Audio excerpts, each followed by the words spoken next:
privilege is only limited by the rules of Parliament. The rules, in turn, were not intended to constrain members, but rather to ensure that reasonable debate can occur. Indeed, democracy would not be served if members could deviate from this objective and resort to insult or personal imputations. Rule 84, honorable members, specifically prohibits members from using offensive, abusive, insulting, disrespectful, unbecoming, or unparliamentary words or language, nor offensive. No member may impute improper motives to any other member or cast personal reflections upon a member's integrity or dignity, or verbally abuse a member in any other way except by way of a separate substantive motion. This rule also applies to reflections upon the president. I can now turn to the incidents of the 30th of August. In the first instance, Honorable Mkhaliphi rose on a point of order to contend that Honorable Zondo had harassed her by stating that, and I quote, "What are her children saying when she speaks in this house?" Close quote. Ms. Mkhaliphi insisted that such remarks constituted harassment and had to be withdrawn. I asked Honorable Zondo whether he had in fact made the remarks, which he denied. It was on this basis I undertook to study the record. Having had an opportunity to study the record, however, I must report that the available records do not capture the alleged comment, and as such, I am unable to rule on their permissibility. I can nevertheless restate that insults and personal remarks, and especially references to family, have no home in our discourse. They are simply unacceptable and unparliamentary. During the course of the proceedings, Honorable Khatebe rose on a point of order to allege that Honorable Malema had cast aspersions on the president without bringing a substantive motion. At the time, Mr. Khatebe's point of order could not be dealt with as there were interjections from other members.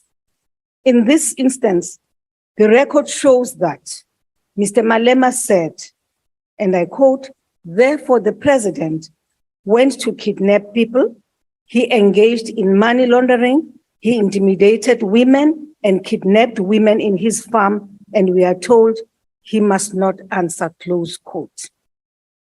In a third incident, the Honorable Papo rose to complain that both Honorable Malema and Honorable Ndlozi had insulted him. I again said I would deal with this matter at a later stage. In this regard, the record indicates that Honorable Malema said, with reference to Honorable Papo, and I quote, "Protect me from that charlatan. That's why you got 24 votes, Domkop," close quote. Order. Later, Honorable Ndlozi referred to Mr. Papo, Honorable Papo, as a hopeless idiot. Presiding officers have previously ruled that reference to other members as charlatans, domkops, or idiots is demeaning. It is demeaning. It is very demeaning, actually. Moreover, as I have quoted, the rules prohibit members from making allegations of impugning the character of other members, including the president, without a substantive motion. I'm aware that members may wish to bring certain matters to the attention of the House, but they must do so within the framework of the rules and due process. Honorable Malema, I must consequently ask that you withdraw all the references to the President and Honorable Papo, as I have highlighted. Honorable Malema is on the platform, I'm informed. I don't know what you said, I must withdraw. I just joined now.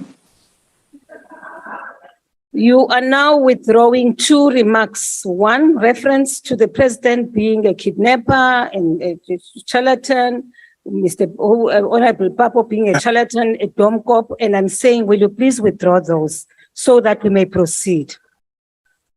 I withdraw. Thank you very much, Honorable Malema. Because I want to attend to it. I must also ask Honorable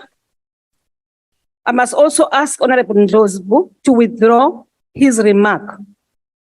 Honorable Ndlovu. I withdraw hopeless idiot. Man kaloku. There is no hopeless idiot here. You withdraw unconditionally. Withdraw. I withdraw unconditionally hopeless idiot. Those words I withdraw. Honorable Ndlovu, suqala kanjalo isession uzawuphuma. Withdraw. Speaker. Withdraw, Honorable Ndlovu. Oh, you're out of order. Honorable Malema, you have withdrawn. Honorable Malema, you have withdrawn your remark. Keep quiet. It's not your turn. No, it is Honorable Ndlovu. No, you can't start. Honorable Ndlovu. Withdraw. I withdraw hopeless idiot. I guess that's what you asked me to withdraw, Speaker. That's how it's done, by the way. That is how it's done. Honorable Ndlovu. I withdraw. Thank you. You withdraw. Thank you. That's what I wanted you to do.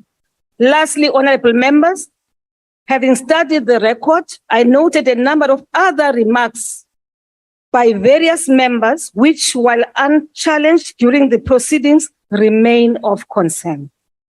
I would urge all members to address each other in respectful terms and in a manner that befits our offices as public representatives. We have an obligation to treat each other with respect and dignity.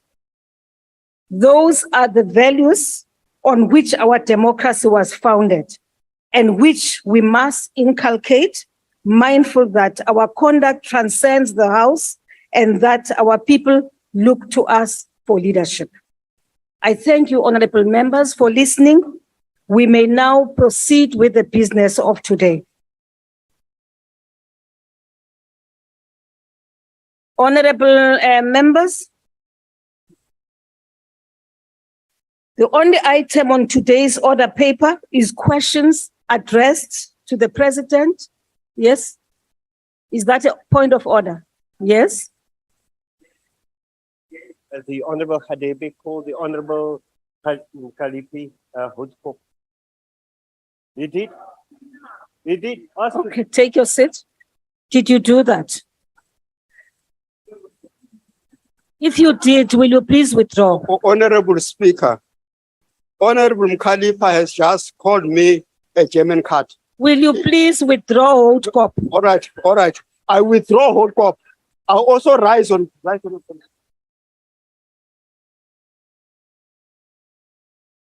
I withdraw. Hold Cop. Yeah. Thank you very much. Thank you. There are 4. Honorable Paulson. But on a point of order, Speaker. Yes, Honorable Malema. Point of order. We shouldn't be treated the way you are treating us. An honorable member now has just been asked. Julius, when? Is that a point of order, Honorable Malema? Interrupting me here is saying it's not scared of me. You know, these homeless people, what he's saying, the issue here is. Honorable Malema, I did not give you the floor. I'm sorry. I thought you were raising a point of order. Point of order. Yes, on a point of order. You just asked an honorable member to withdraw what he said. And he withdrew that which you said he must withdraw. And in the process of withdrawing, he mentioned what he's withdrawing. But when Dozy says he's withdrawing hopeless idiot, it's a problem. We must be treated the same here. You're out of order. Thank you very much, Honorable Malema. Honorable Zakude. Thank you very much, Honorable Speaker. As Honorable Khatebe was withdrawing, he wanted to bring to your attention that he was labeled as German cat. So he is Honorable Khatebe, not German cat. Thank you, Honorable Speaker. Thank you very much, Honorable Zakude. Honorable Paulson. Honorable Khatebe is Honorable Khatebe. Shall we now proceed? No, I'm not going to. That's how you start a session. I am not going to allow any points of order. I am now proceeding with the business. I'm not allowing you. There are 4 supplementary questions. Speaker. Honorable members, Speaker. Order. Speaker. Order. It is all about me. I said must say order. something. And I'm saying it for the 3rd time. Order. There are 4 supplementary questions on each question. Parties have given an indication of which questions their members wish to pose. Adequate notice was given to parties for this purpose. This was done to facilitate participation of members who are connecting to the sitting through the virtual platform. The members who will pose supplementary questions will be recognized by the presiding officer. In allocating opportunities for supplementary questions, the principle of fairness, amongst others, has been applied. If a member who is supposed to ask a supplementary question through the virtual platform is unable to do so due to technological difficulties, the party whip on duty will be allowed to ask the question on behalf of their member. When all the supplementary questions have been answered by the president, we will proceed to the next question on the question paper. The first question has been asked by the Honorable, the Leader of the Opposition. Honorable President. No, on a point of order, Speaker.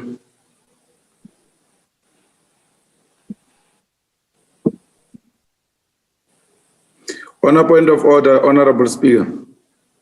On point of order, Honorable Malema, yes? I thought which rule? Last time we agreed here that the president will have to answer the unanswered question because we didn't conclude the business of that session. So I thought that's where he will start because he hasn't answered that question.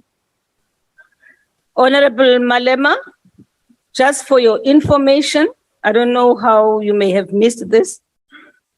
2 days ago in this chamber, a motion was raised, was brought to the House, which was proposing a rearrangement of the questions by starting with these particular questions, with the supplementary questions.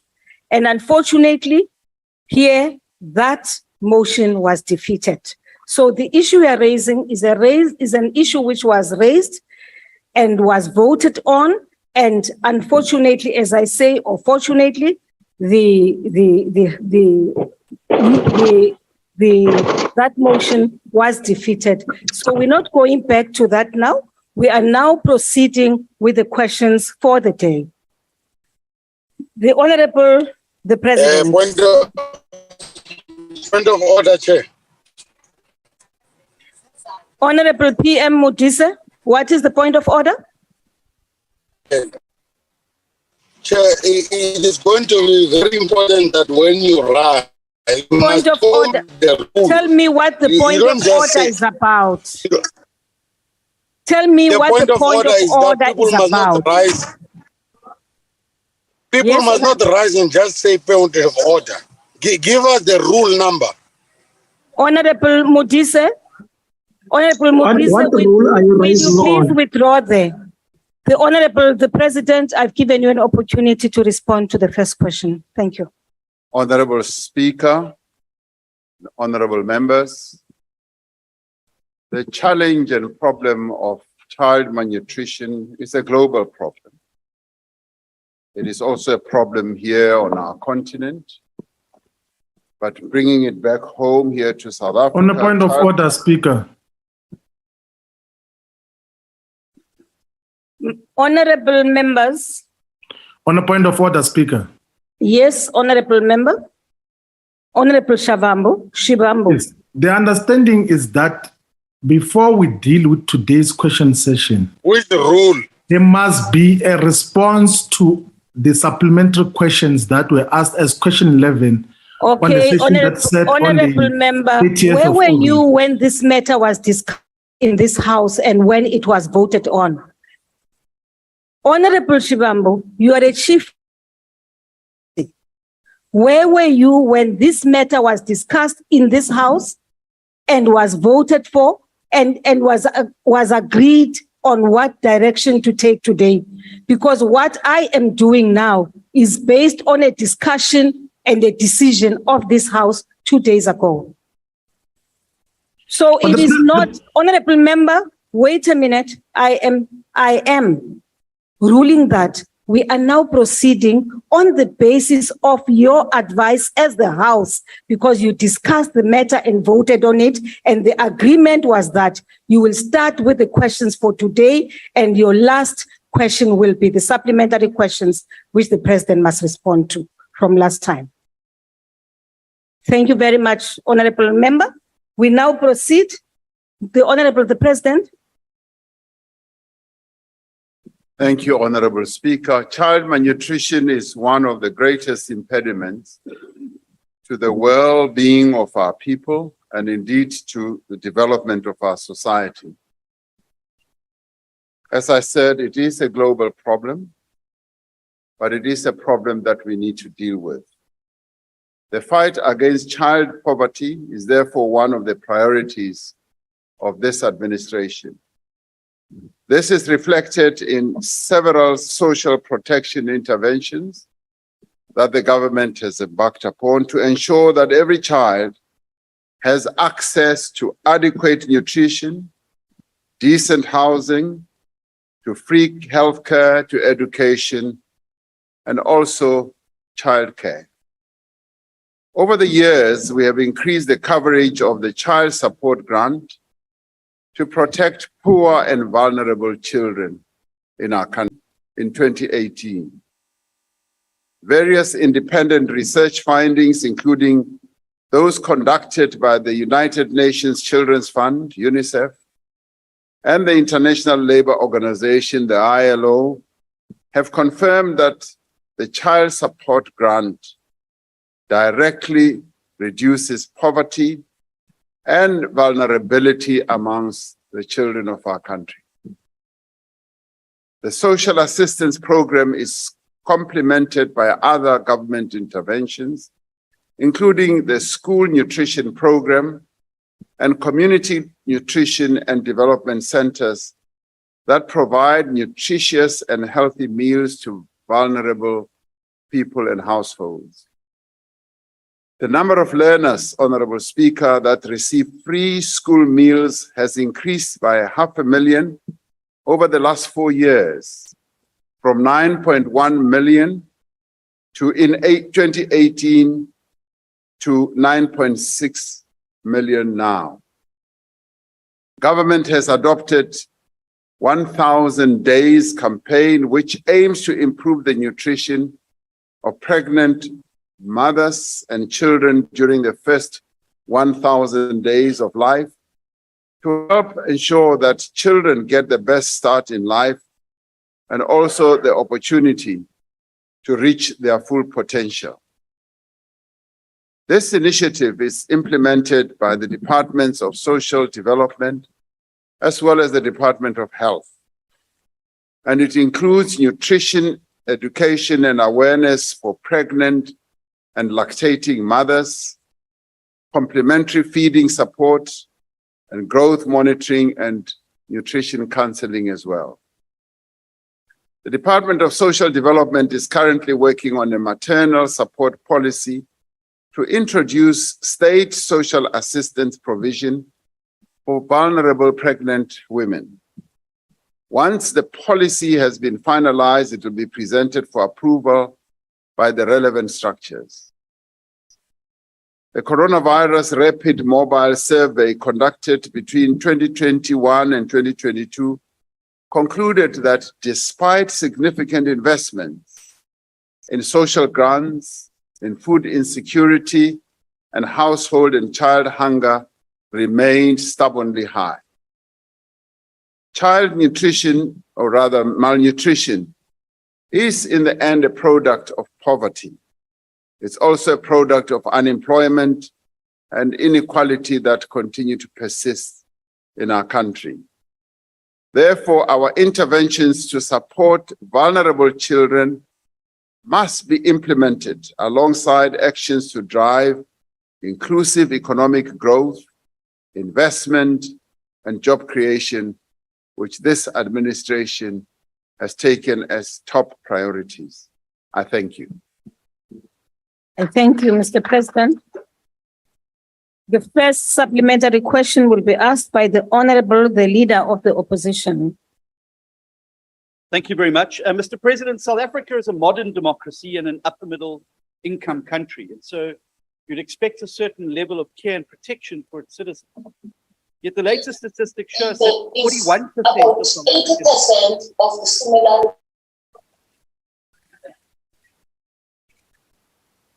Honorable Minister Sisulu, will you please mute your mic, your system? Thank you. 1% of South Africans cannot feed their families anymore. 81%. In the international office. Honorable Minister, will you please mute your system?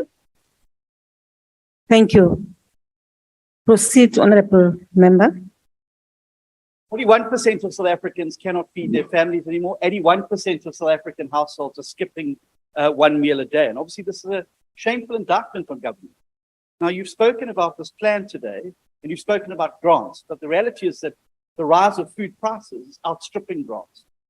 It's clearly not working. You need a better plan and you need it fast. Now, we submitted to your office 5 suggestions over the course of the last fortnight that would ease that burden, cutting the cost of fuel taxes, reducing the, redirecting the food aid from Cuba, import tariff dropping on a number of food items. But perhaps the most important one that would make the biggest impact would be the addition of selected food items onto the zero rated list. We recommended dropping VAT on bone-in chicken, beef, tinned beans, wheat flour, margarine, peanut butter, baby food, tea, coffee, and soup powder. But the chicken category alone will be a lifesaver for protein per household. Mr. President, will you commit today to reviewing the list of VAT-free items, adding bone and chicken for the MTBPS as announced this year? Thank you. The Honorable, the President. Thank you, Honorable Speaker. Me? Oh, okay. Thank you, Honorable Speaker. Let me welcome the analysis that Honorable Steenhuisen has put forward, as well as the practical approach of setting out a number of proposals. I think the most important one that he highlights is zero rating certain food items. And going through the chicken, the bone, and so forth, I'd like to say that the issue of addressing food prices that continue to rise, as well as fuel prices, is a matter that has been under consideration and continues to be under consideration by my cabinet colleagues. We have set up a team of ministers who've been looking at this. They did look at the fuel price rises and they came up with interventions. And the issue of food price rises has also featured on their radar screen. And clearly, issue of zero rating is a matter that Treasury has been grappling with for years, because they have looked at the practicality of doing it and the impracticality in terms of the VAT tax system, which at times it is argued could complicate the entire VAT system. But I think if we look at what other countries do, we should be able to find some solutions. But at the same time, I don't want to preempt what suggestions and proposals could come through this process that we are involved in. We would not be able to say that before the medium-term policy budget statement is issued, that any such intervention should have been done, because it is quite an involved process. But the concerns of our people, and not only Honorable Steenhuisen's concern, have been raised, and that is why the group of colleagues who've been working on this are continuing to look at a variety of options that we can look at or come up with to address the plight of our people, because the rising food prices have not only affected South Africans, they've also affected many other peoples in other parts of the world. So we are duty-bound, therefore, to address this. And I'd like to say to Honorable Steenhuisen, thank you for some of the practical points that you put forward. We'll see how best this can be done, and it really revolves around the practicalities of doing or coming up with these types of interventions. What I can say now is that we are looking at the challenge of food price rises, and I'd like to thank Honorable Steenhuisen for his suggestions. Thank you, Honorable Speaker. I thank you, Mr. President. The second supplementary question will be asked by the Honorable O.M. Mataf. Thank you very much, Madam Speaker. Thank you, Mr. President, for your response. It actually addresses the chunk of my question, particularly as it relates to rising cost of living. Therefore, the question, Honorable President, is to find out what measures are we going to put in place in order to use inclusive economic growth, investment creation, and job creation in order to alleviate malnutrition in kids. Thank you very much, Madam Speaker. Thank you, Honorable Member. The President. Thank you, Honorable Speaker. Clearly, the real issue here is to address the triple challenge that we've faced for many years, which is poverty, inequality, and unemployment. And through doing everything we can to foster economic growth, we hope and we intend to address the challenge of unemployment and want to see more and more people in employment, because through that reduces poverty amongst our people, and in the end should have an impact on inequality. Increasing investments, attracting more and more investors into our country, and those within our country to invest more and more as we create a conducive environment for them to invest, is clearly one of the interventions we are committed to in terms of implementing our economic recovery and reconstruction plan, which is currently underway in terms of being implemented. And of course, we intend to continue with our grant system, because the grants that are paid to our people, particularly the child grants that are paid to the children of our country, have proven by those who've implemented or embarked on researches that, as I think the UNICEF said, that it reduces poverty. But we obviously want to see much more. We want to see much more reduction of poverty, particularly when it comes to food poverty amongst our people, and addressing the issue of food insecurity, so that those who go to bed should go to bed, as they go to bed rather, they should not go to bed hungry. So those interventions that we have highlighted, and many more that may well come up through the interventions that the colleagues can come up with, will go a long way in addressing the challenge that the children of our country face. Thank you, Honorable Speaker. I thank you, Honorable President. The third supplementary question will be asked by the Honorable N.V. Mende. Thank you very much, Speaker. Mr. Ramaphosa, the problem of hunger and malnutrition is linked to the chronic problem of unemployment and resource poverty that affects predominantly Black people. Without resolving this crisis, there is no hope in ending hunger. Linked to this is a lack of access to land and agricultural inputs for people to produce their own food. In Limpopo and Eastern Cape, KZN and the Western Cape alone, the levels of poverty are over 60%. Now, the question becomes, sicela usuku, sicela inyanga, sicela unyaka, where uzosiphathela i-plan ebelievekayo. A believable plan, when will people have access to land? Because when you refuse the EFF Section 25 amendment, you said you have other alternatives. When will people have access to land so that they can have their own agricultural products and can deal with the issue of malnutrition? When can people who have the skill of opening saloons have land to open their own saloons so that they can deal with employment? Thank you. Thank you. Thank you very much. Honorable the President. Thank you, Honorable Speaker. The government continues to address the question of land.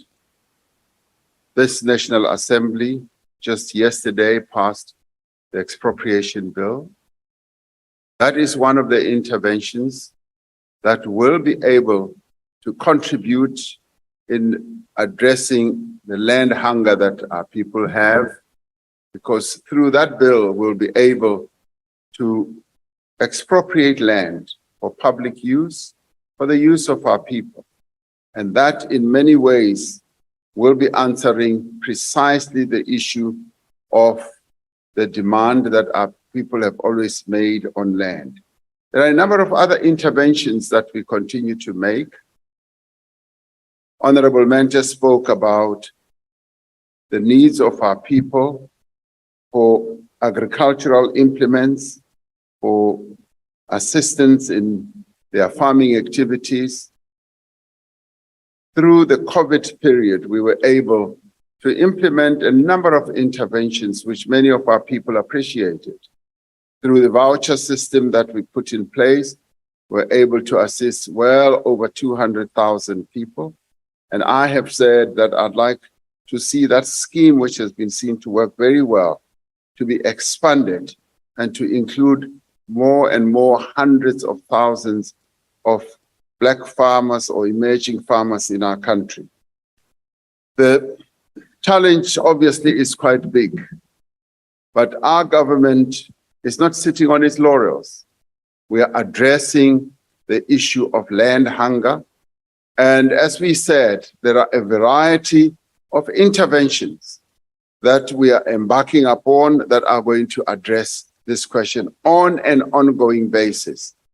And as we look around our country, we do see a number of emerging Black successful farmers who are themselves becoming a really good example to even younger Black people who would like to go into farming. And of course, the need they have is more land, and that is precisely what we continue to address. So be rest assured, the issue of land is firmly on our agenda, and we will address it because our people need the land so that they can advance their lives. Thank you, Honorable Speaker. I thank you, Honorable President.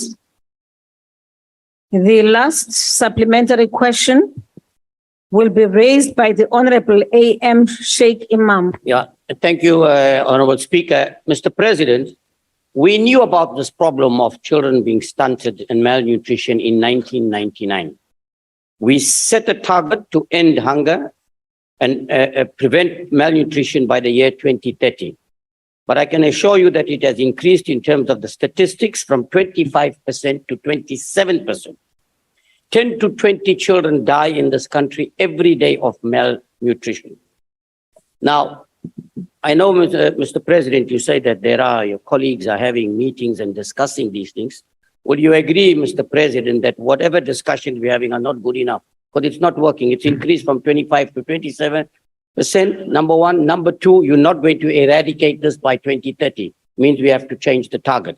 But very importantly, local government is doing very little. Most of this malnutrition is at local government level. And the looting and the corruption, and the only people that benefit, there are politicians and officials at the expense of the poorest of the poor. What measures can be put to get more of those benefits to the people on the ground, rather than politicians and officials benefiting through corruption and not getting value for money? Thank you.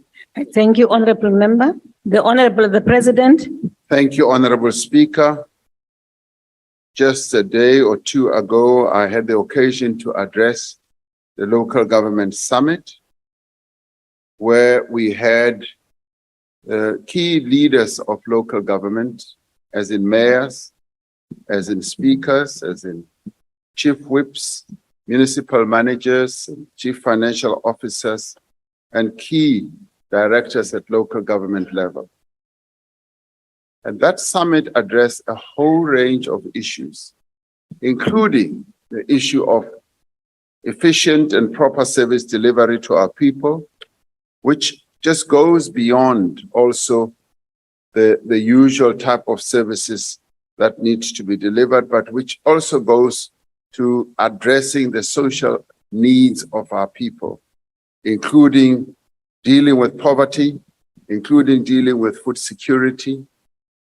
And so this matter has been firmly brought to the attention of the key people who play important roles even at local government level. The finding or the conclusions of that local government summit will soon be known, and I'm hopeful that we will be able to draw a lot of good suggestions on what needs to be done. Honorable Imam is absolutely right. This has been a recurring problem over a number of years.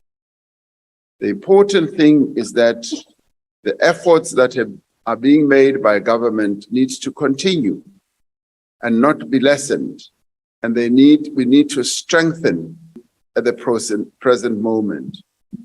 As a government, giving grants to 13 million children in our country on a monthly basis, and ensuring that more than 9 million children get a meal a day at school.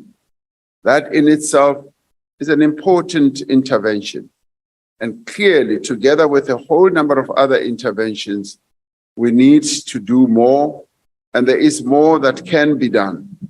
And some of the thoughts and suggestions that are being put forward are clearly things that we need to look at. So this is a problem that we have recognized and have recognized over a number of years, and the interventions that are being made continue to address precisely this problem. So the problem is under serious consideration and it is being addressed, and we will continue to do so because we cannot let our children down. This is the future of our country, and we therefore, through the 1,000 Days campaign and many others, we intend to ensure that this problem is addressed fully and completely. Thank you very much. Thank you, Honorable President. Honorable members, question number 14 has been asked by the Honorable J.S. Malema. The President. Honorable Speaker and honorable members, gangsterism, kidnapping, and extortion is in the main undertaken by those with criminal intent, criminal enterprises, that both threaten the national security and erode the social fabric of communities. The South African Police Service has established several initiatives to address gangsterism and the crimes that are associated with it. The capacitation of SAPS members to address gangsterism is therefore an important priority for us. Since the anti-gang unit was established here in the Western Cape in November of 2018, it has made a number of arrests, 819 arrests for illegal possession of firearms and ammunition, 442 arrests for murder, 253 arrests for attempted murder, 1,387 arrests for drug-related crimes. It has also confiscated large quantities of firearms, ammunition, and drugs. These figures do demonstrate both the scale of the problem and the achievements of the anti-gang unit. The work of the unit includes integrated intelligence-led operations guided by regular interaction with a number of stakeholders in our communities, important information gathering from informers and analysis of crime patterns and threats. The organized and transnational and cybercrime approach involves the identification and the investigation of organized crime threats. These multidisciplinary investigations are, in the end, not limited to a specific geographical area and may cut across provincial as well as international borders. These investigations may include even external stakeholders, such as the National Prosecuting Authority and the Financial Intelligence Center. The aim is to disrupt, to neutralize, and to dismantle identified organized gang groups. The operational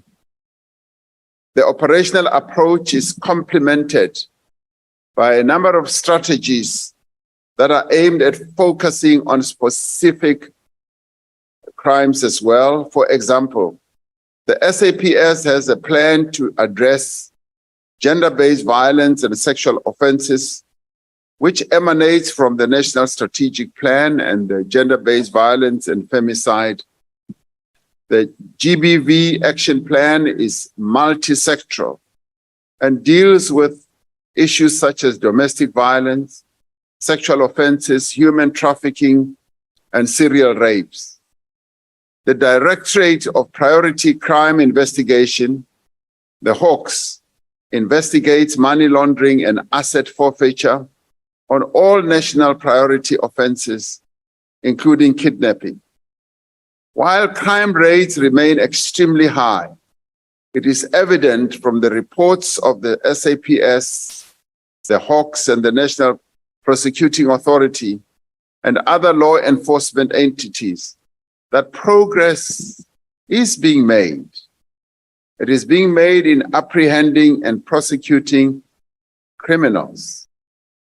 And this is something that is sometimes not really fully recognized, but our police are making progress. There is a clear focus on dealing with a number of centers of criminal activity. And I think as a nation, we do need to give them credit for the work that they continue to do, because it is important work and they are making a great deal of progress as they move on. Thank you very much, Honorable Speaker. Thank you, Honorable President. The first supplementary question will be asked by the Honorable OMC Mautwe from the virtual platform. Thank you very much, Speaker. Mr. Ramaphosa, you are correct that you deployed soldiers in Cape Town in 2019 to deal with gangsterism, particularly in the Cape Flats, because that's where you think the focus should be. But we warned you as the EF about this misguided decision. And we told you the deployment was not informed by any intelligence. President, we warned you that a public relations campaign would not solve the gangsterism problem. We also told you almost 3 years ago that you cannot solve a problem by sending soldiers who are supposed to protect our sovereignty as a country, but instead fight our people in their homes. You have spent more than 250 million rands in 2 years, and you have nothing to show for it. Those numbers that you just mentioned now, they are nothing. But we know that gangsterism is that come from Gauteng and other parts of the country, and you're not doing anything about drugs manufactured in Gauteng, particularly in Bryanston, Waterkloof in Pretoria, and many other suburbs. You don't want to deal with this problem, President.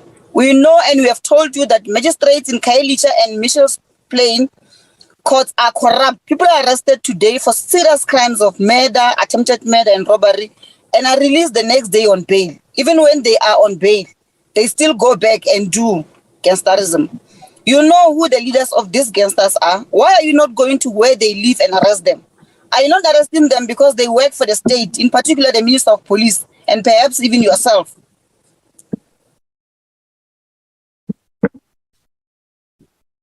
Yes, Honorable Khatebe. No, thank you, Honorable Speaker. The member who was on the platform has just insinuated that the gangsters are working for the Minister of Police, and then it must be brought to a substantive motion. Thank you. Thank you very much, Honorable Member Khatebe. Honorable on the platform, Honorable Mawutwe, you know what to do. But it was a question, Speaker. It's not an insinuation, it's a question. That gentleman can't listen to the question. You must not come here and speak. Honorable Mawutwe. It was a question. It was a question which was coupled by language which should not be used in the House. Which language? Which language is that? Honorable Mawutwe. Yes, Speaker. Honorable Mawutwe. Yes. Yes. There are certain things which you said in your statement. On a point of order, Speaker. Which are not in line with the rules of the House. On a point of order, Speaker. Point of order, Speaker. Honorable members, will you please allow me to deal with Honorable Mawutwe? But on a point of order, why are you not just writing questions? Honorable Mawutwe. Why can't you just write questions for us? If this is going to be the attitude. No, Honorable Malema. She's asking a question. By raising a matter which relates to a violation of the rules, it does let the president answer the question. Don't do that. Honorable Malema, don't do that. On a point of order. You are wrong. Honorable Mawutwe, I am still addressing you. And I have requested you to withdraw what you've just said. She's not going to withdraw anything. Let the president answer the question. She's not going to withdraw anything. Honorable you Malema, came here with a caucus position that you're going to tell people to withdraw. Honorable members, just hold on, please. I am dealing with this matter. I am busy with Mawutwe. Please lower your hand. Lower your hand. Honorable Mawutwe, I have requested you. You are confused because the point of order had nothing to do with the language. Honorable Josie. No, don't do that. The point of order you are talking about had nothing to do with language. There is no point of order here. The issue is there is a statement made. You are Honorable Josie. Point of order. Honorable Josie. Honorable Josie. Honorable Speaker, let the president answer the question. Will you please remove Honorable Josie from the system? Honorable Speaker, the president is not going to answer a question that is out of order. Honorable Josie from the system. No, Honorable Mawutwe, You and Honorable I are Speaker. still on the floor. There You is have no Mautos raised- going to withdraw anything here. No. One is not going to withdraw anything. No, Honorable You have Mauto is said- going to withdraw. Honorable Hope, please allow me to check. You are not the speaker. The speaker is Honorable Honorable Mapisa Hope, Nakul. Kapo, We are not going to listen to you. allow You don't me rule this to house. preside. Honorable Mauto But you are nothing. All of you are nothing. That You are question of here Honorable because you are Mauto is out of unemployed. order. Honorable You have nothing members, to offer. will you please remove the two honorable members from the system? Remove Honorable Ndlozi from the system. Remove Honorable Ndlozi and remove Honorable Mautwe from the system. Ow, Speaker, why are you On a point of order, Remove Speaker, the no. two On a point members. of order, Speaker, no. No, Thank you very Speaker. much. Now we are emotional. On a point of order. Honorable, no, you're not going to do that. On a I point am of not order, Speaker. Yes. I beg your pardon? On a point of order. What is the point of order? Honorable Maute has raised the question if the minister. and It the was president a are working question, with this Honorable. gangster. It's not a violation of the rules. It's a Honorable question. Floyd. Listen, Speaker, listen. Just listen. Honorable Shivambu, you are correct. Honorable Mautwe raised a question. But before the question was even raised, the manner in which he characterized the person of the Minister of Police was incorrect. And you know this in But terms what of your exactly rules. did she say? What No. did she say? No. What exactly On a did she point say? of order, Speaker, you don't even know what Mautwe said. You don't know that. No, Speaker, you are making things up. You didn't There's hear. nothing made up. It No, was you are a making Honorable question. member, if I may read what Honorable, chair. allow me to read what Honorable Mautwe said. Yes. He says, you know who these gangsters are? Do you not deal with them because they work for the state? Yes. The Minister of Police or even you? What does that mean? It's a question. What It does means that mean, exactly honorable that. members? It's a question. Are they working for you, Mr. President? Person. That's what the question is. Honorable Paulson, Are you not you're arresting going these to people behave like because they that. are working for you? You're not Let going to the behave like president that. answer the question. You will not. No, but you are not going to threaten us. It's not threatening. I'm just telling you. You are No, not. you are but threatening allowing us. you- You've been threatening people. You've been I threatening did us. not give you the floor. You have been There's threatening no us. not EFF give that you is the going to be floor. threatened by you, Speaker, here. You are not going I to be did not threatened by give you you. the floor. You can do what you want to do. Let the Honorable president Malema. answer the question. Honorable Malema.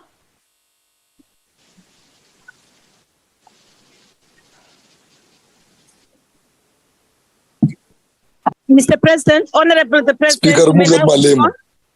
On a point of order, Speaker. On a point of order, Honorable the President, will you please continue? On a point of order, Speaker. Speaker, on a point of order. Speaker, on a point of order. What is the point of order, Honorable It's Member? allowed. Why are you taking our rights as members of parliament? Is that a point of order? Yes. Okay, it isn't a point of order. I rule you out. Mr. President, you may proceed. No, Speaker, I'm raising on a point of order. ANC members Speaker, have why are you been not recognizing us interjecting. here? You are allowing them. You are allowing them.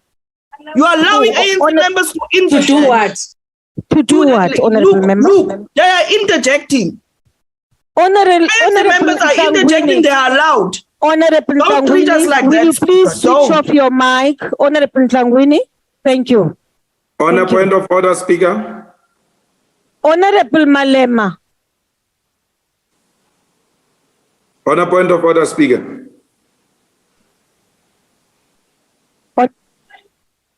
Speaker. Yes, Honorable Malema. I'm asking on which basis do you want the president to answer now that you have removed the person who asked the question? Because I am now using my discretion and I'm allowing him to speak. The question can't arise as a point of To order. speak on which question because the person was removed asking the question. And will you please now mute your mic? Here we don't have to listen to him. Will you This is a please reply mute your to answers mic? and questions to the president, not to Julius. We can't listen to Julius. Honorable Malema, please mute your mic. Honorable Lagude, is that a point of order? Honorable Lagude? Speaker. Thank you very much, Honorable Speaker. Speaker. I think the President is responding to question 2, that question of Honorable Malema. So the Honorable Member, when making that follow-up question, raising that follow-up question, she made some allegations against the Minister of Police and against the President that she is insinuating. So the rules say that order, honorable members, if you are alleging something against a member of this House, you must bring a substantive It was a question. to the House. Thank you very much, Thank you, Honorable Speaker. And let's not continue with the dialogue, Honorable Speaker. Thank you. We are here to listen to the responses of the President because he's accountable to this House. Thank you. Thank you, Honorable Zakude. Honorable Mkalipi? Yeah, thank you very much, Speaker. Speaker, please recognize me as well. Honorable Dlamini, will you please switch off, mute your mic? Yeah, can you please recognize me? Speaker. Honorable Mkalipi, yes? Yeah. Point of order? Yeah, I rise on a point of order, Speaker. Yes. To say that maybe we must refrain from allowing to be abused by Honorable Hadeb. Each time there is a question that is raised by EFF, Honorable Hadeb is the first one to jump on the man, please tell this is not a point of order. No, it's a point of order. It's not a point of order. Platform, Speaker. He is abusing this platform. This Honorable German card, Speaker. Honorable Don't be biased, Speaker. Please. Don't be biased. Honorable Mkalipi, will you please take your seat? Speaker. Honorable Marshal Dlamini, oyo namtu who's abusing me nguwe up. Because you keep on barging in without me giving you an opportunity. Uspusiso, not Madlamini, Uspusiso. Honorable Dlamini. Speaker. Honorable member. Honorable member Lisuma. No, Speaker, there is this fatherless who's so cooler, who's abusing us here. No, you can't allow it. The AC is there. No, Why AC would you go by my AC is talking there. On point of order, Thank you, Speaker. Honorable Lisuma. Speaker, wait. Can this lady sit down? Honorable Lisuma, please, Speaker. please. Speaker. The AC is Speaker. Honorable member, honorable Speaker. member, please sit down. What do you mean, Malema? What do you mean? Honorable members, please, Speaker. please, honorable members. Wait, Honorable as well, what's Lisuma recognized and us? You can't honorable speak member alone. there, please don't do what you've just done. Yeah, but Please. don't speak alone. Recognize us as well. Okay, I will not allow Honorable Dlamini because Honorable Dlamini has been barging in before I have given him the floor. You're talking And that nonsense. is the It's reason the coming why of the I have ANC. did not know. Don't It's speak not me, for it's the him. coming of the NC. Don't speak on his behalf, honorable member. You are supposed to What you're saying is wrong. Please allow the AC to continue. Honorable member, honorable member, On a honorable point member, of order, Speaker. honorable member. When Who is wearing here? Mashabela.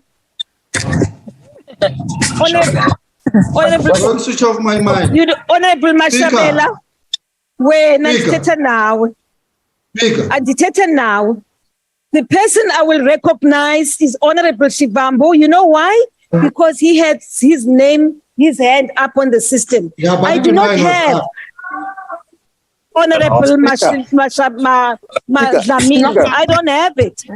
And will you please But recognize me as well. you can't be screaming okokoko, just please. Yeah, recognize Hands up. us. Tula, stop it. Stop it, Honorable Mashabela. Stop it, Honorable Mashabela. Continue. You continue. Honorable Mashabela, I said you will not do it again now. Right. Yeah, can I speak now? Been saying I must wait. Speaker. Speaker, you must do the same to Sibusiso Kula on virtual platform. And you have not been reprimanding him for quite a while. Mamela. Yes. So you must be consistent. I'm Honorable Musala. Jongake Matoko, Honorable Member. Yes. You are not going to scream here. I'm not screaming. I'm saying, Honorable Matoko. I'm saying, you are not consistent. It is not your turn, Honorable Matoko. You have not been given. Honorable Matoko.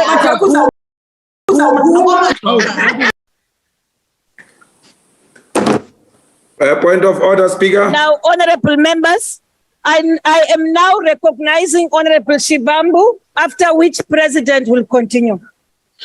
Speaker, there is a person called Sibusiso Kula here who has been saying Julius this, Julius that, and everything else. He says Scatterbrain who has been speaking here. And you have never called him. What's his name? On the system. Sibusiso Kula. Yeah, he has been making a lot of interventions here. You have not called him to order. You have not said to him that he must use the very much. Platform. Can you please call him to order and make him to withdraw what he has been doing? Honorable Kula. Or be removed. Honorable Kula. I've called you twice, Honorable Kula. Yes, I'm paying attention. I've raised my hand on the platform. Once again, Don, what are you saying? You are passing remarks there and I've not heard them. Utini, you've made statement. What have you said? No, what I said, Speaker, is that Honorable Malema is continuously disrupting the sitting. He rises on a point of order, but does not raise any point of order. Instead, he raises a question that I said, that Honorable Kula, I did not request you to assist me with presiding this meeting. I did not invite you to speak. Now, will you please mute your system? I will do that, Speaker. Thank you very much. You are not competent. The President, the Honorable the President. Pay attention to his child. Speaker, on several occasions, this schooler has been saying Julius here. But, okay, Honorable Shivambu, I've heard you. And I want to say I will go and study what Honorable Kula have said, but I have reprimanded Honorable Likula for assisting me in presiding because I did not invite him to do so. And I've said he must now mute his system. And I'm not entertaining any point. You don't have to do those things. Just give us details of Kula. We'll attend to him. We don't have to do anything. Just give us details of Kula. Who is this Kula from where? That's all we need. Stop wasting our time on checking things that are useless. Who is this Kula that is so brave? No, Marshal, don't threaten. Honorable Dlamini and Honorable Simang, stop that send location now. Stop that exchange on the... Not a threat. Okay, you know what I'm going to do, honorable members? Your small voice. Honorable members who are on the virtual platform, I will shut you down. All of you. Until I send location. Send location. You and Julia, send location. Honorable members, I am shutting down your system. When you see us, you run after us like puppies. You will not be able and then you act brave here on virtual. Cowards. But we're not cowards, Julius. We're not cowards. You can't call us cowards, Julius. The Honorable the President. You are cowards. You are cowards. You're cowards. You're cowards. Honorable members, may I just draw your attention to something you probably have forgotten about, which is all of these things which are happening, it's the impact on the time. At the end of everything, honorable members will be complaining and saying, but when I say we've now come to the end of the question time, and you will complain that you've not had adequate time to follow up on the issues you would like to follow up on. May I just remind all of you that question time is 3 hours. After which, honorable members, after which we will have exactly 45 minutes for the supplementary questions which are outstanding from the 30th of August. 3 hours, honorable members, for these questions and 45 minutes for the last supplementary questions. When I'm at Dugwe, this is the last time you are heckling me. It's the last time you repeat it again, uzawuphuma. Honorable member, sorry, Kwakube. Speaker, I'm rising on Rule 79, read Rule 80. The contention that you're going to mute everybody on the online platform because of a few members who are disrupting the House is in contravention of those two rules. Because some members have been sitting there waiting for the president to respond. And now their right to participate in this House has been curtailed because of people who cannot behave. And so I urge you that you can't simply shut down the online system and really curtailing the rights of people to participate because of that. And please, if you can then just get the House in order so that we can hear the questions from the president. Thank you, Honorable Kwakube. Honorable members, point of order. The presiding officers, in terms of the rules, may want one to either switch off your mic, and if you are on a virtual system, if there's disorder in the House, like it has been going on now on the virtual platform, amongst members who are on the virtual platform, I will switch it off. I will switch it off. The people will have to raise their hand, the honorable members, they will raise their hand and they will be recognized. By switching off the platform, it does not mean that what we are doing here, it's not audible to them. They can hear everything we are discussing. They will raise their hand when they want to speak and they'll be given an opportunity. What I will not allow is for members to be engaging amongst themselves on the virtual platform without having been given an opportunity to do so. I just thought I should just clarify that. In terms of the rules, the presiding officer may take a decision to switch off the mic. They are not here, so I will mute them. Thank you, Honorable. I'm not going to allow you to raise your hands now. We are now proceed. I'm not going to allow you because these points of order, when they are disruptive to the House, when they seek to cause disorder, the presiding officer has a right not to allow you to speak. So I'm not entertaining the points of order. I've told you that we have 3 hours within which we must finish these questions, and the last one will be 45 minutes for the supplementary questions which are outstanding. Thank you, Honorable Mkalipi. Will you please lower your hand? Is it a point of order? Is it a point of order? Yes, okay. Thank you very much, Speaker. Speaker, you must take into cognizance that in the absence of the Chief Whip of the EFF, I'm here as one of the whips. So when I raise my hand for point of order is to address something to you, Speaker, as a whip of EFF. Point of order then? Yeah. What is the point of order? The point of order, Speaker, one, you have been calling my member with the wrong name, and that is not acceptable. No, man. No, second, no, let me finish, Speaker. They are false. Correct me, what is the name? No, can I finish, Speaker? No, because I don't want us to wait. It's a trivial matter. We can't waste time on that. No, it's not. It's not. Mutsala. No. Honorable Member No, Mutsala. second, Speaker, I have not finished. Please, can we not be treated like stepchildren in this parliament? You're not stepchildren at all. Give me time when I Okay. speak. Okay, then. The second point that I want to raise with you, Speaker, you have been saying to one of the whips of the EFF, that is not acceptable from the Speaker. She is Honorable Mashabela. Honorable Mashabela. And we can't allow that Speaker to just pass. I withdraw the winner. Yeah, Take your seat, Honorable Mkalipi.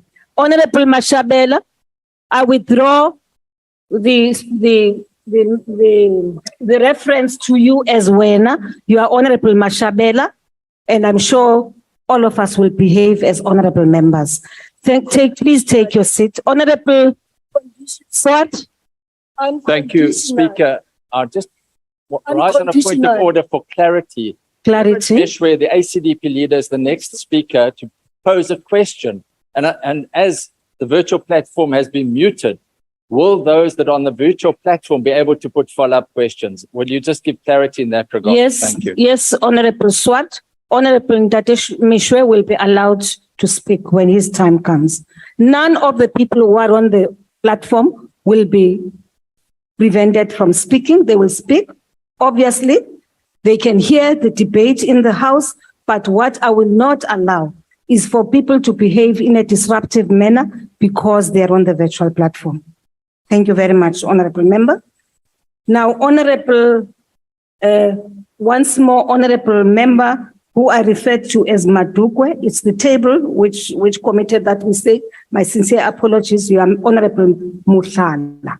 And Honorable Mushala, you will then conduct yourself as Honorable Mushala.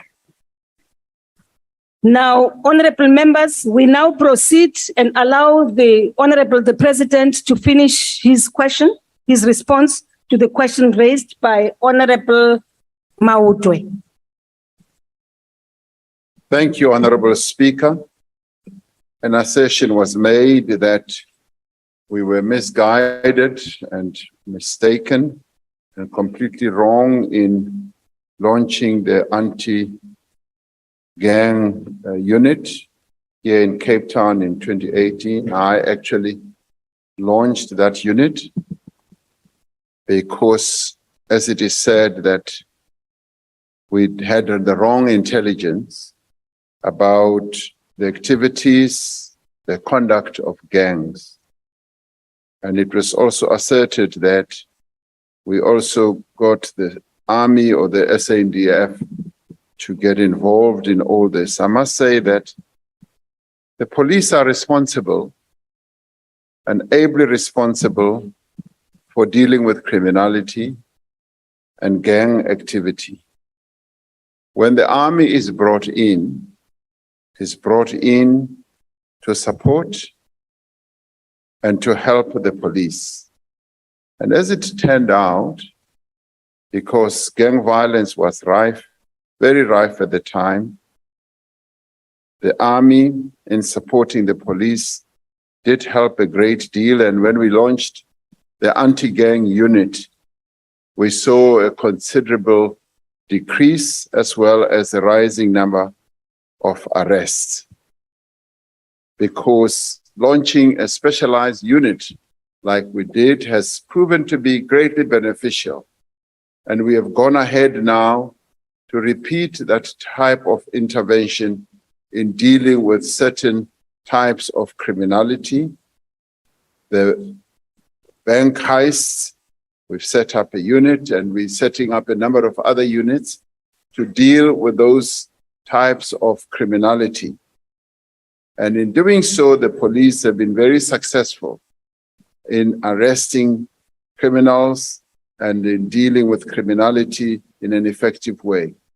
Now, admittedly, crime is quite rife in our country, and the police, whose number has declined over the years in relation to the population that we now have, are having a really difficult task, but we are increasing the number of police officials, and I believe that going forward, they will be able to do a good job as they move on. An allegation has also been made that some of the criminals and drug lords work for government, which I deny completely, and that they also work for the minister and myself. These are allegations that are outrageous, and we deny completely because there is no truth at all in any of these. The minister is the one who, together with the police officials, are working against criminals, and criminals are not working for the minister. Let's just be clear on that. The activities of the minister and the officials in the SAPS are directly reined against criminal activity. Now, we are focusing on criminality, including gang criminality and gang violence, and we will continue to do so. And there may well be times when people think that we may not be winning the war, but the efforts that are being put in place are the types of efforts that are in the end going to make us prevail over these criminals and gang leaders as well as gang members. That we can assure you, we have declared war against gangs, and particularly here in the Western Cape, as well as in Gauteng. And our police officials will prevail against all those who participate in gang violence. Thank you, Honorable Speaker. I thank you, Honorable President. The second supplementary question will be asked by the Honorable KRJ Mishwe from the virtual platform. Will you please open the virtual platform for Dr. Mishwe? Thank you, Honorable Speaker, and thank you, Mr. President. On a point of order, Speaker. Honorable Malema, will you please allow Dr. Mishwe to raise I don't his want question? to disrupt, guys. Please. Please allow Dr. Mishwe to raise his question. Yeah, but I'm raising on a point of order before he speaks. What is the point of order, Honorable Malema? Your removal of Honorable Mautwe is wrong because the president has diligently dealt with the question as raised, which proves you wrong. That it was not necessarily an act that is completely out. The president had capacity to respond to it, and he responded to it. Where you have made a mistake as a speaker, you must admit and recall it back. The question has been responded to. And Thank you very much, Honorable Malema. Honorable Malema, you know the reason why I removed Honorable Mautwe, that he was casting aspersions on the Minister of Police and the person of the president. You know that's why I did that. The president may have responded to the issues as you would have wanted him to, but it does not remove the fact that I removed Member Mautwe, Honorable Member, because she had cast aspersions on the Minister of Police and the President of the Republic. I now proceed, Dr. Mishwe. Thank you, ma'am.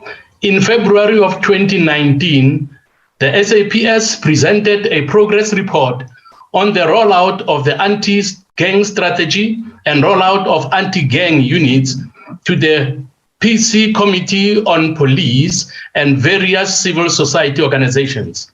Even though the presentation raised hopes that the fight against gangsterism in our communities can be won, reality on the ground proves otherwise. All strategies that the police have used so far have not reduced crime or phased out gangsterism. My question to you, Mr. President, is what will government do to restore trust by communities in police ability to combat gangsterism, as community involvement is essential in gathering intelligence to combat crime and gangsterism effectively, particularly because police are seen to have failed our communities enormously. Thank you, Chairperson. Thank you, Speaker. Thank you, Dr. Mishwe. The Honorable the President. Thank you, Honorable Speaker. Yes, I'm aware of the report that was given in 2019. That was soon after we launched the anti-gang unit. And clearly, over the time, as I indicated, progress has been made. And of course, because of the enormity of the challenge and the problems that our people are facing on the ground, it may seem like not much progress is being made. And we have admitted that there are a number of gaps and weaknesses. And one of those is the incapacitation of the police in terms of not having sufficient personnel in their ranks to deal with all manner of criminal activities. And it is for that reason that the State of the Nation address, I did stand here and say we are going to increase the numbers of police, a problem which the Minister of Police has raised repeatedly. And we have now been able to employ a further 10,000. And it was something that had to be done because the per capita ratio between population and police officials had gone the wrong way.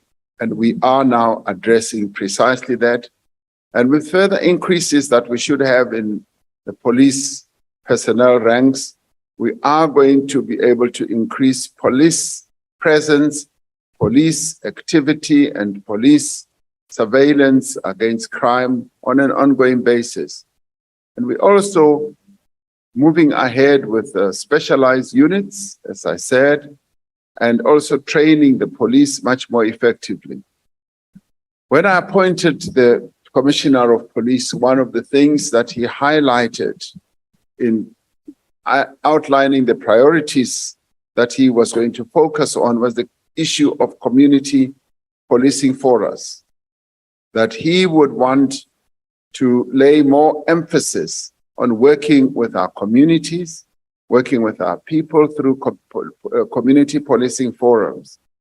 And that is a process that is now underway because Honorable Reverend Misha is absolutely right. Community involvement is absolutely essential if we are going to bring down the levels of criminality in our nation. As I've often said, criminals are usually known in our communities. Our people know who the criminals are, who the drug lords are, who the rapists are, all the time. You just need communities to stand up, participate in community policing for us, and we will be able to make much better headway. And it is this mobilization that the Minister and the Commissioner of Police and other officials are working on together, including the Deputy Minister. They are working on this to ensure that we do get our communities properly motivated to participate in bringing criminality down. So, Honorable Meshwe, absolutely right. Community involvement is important.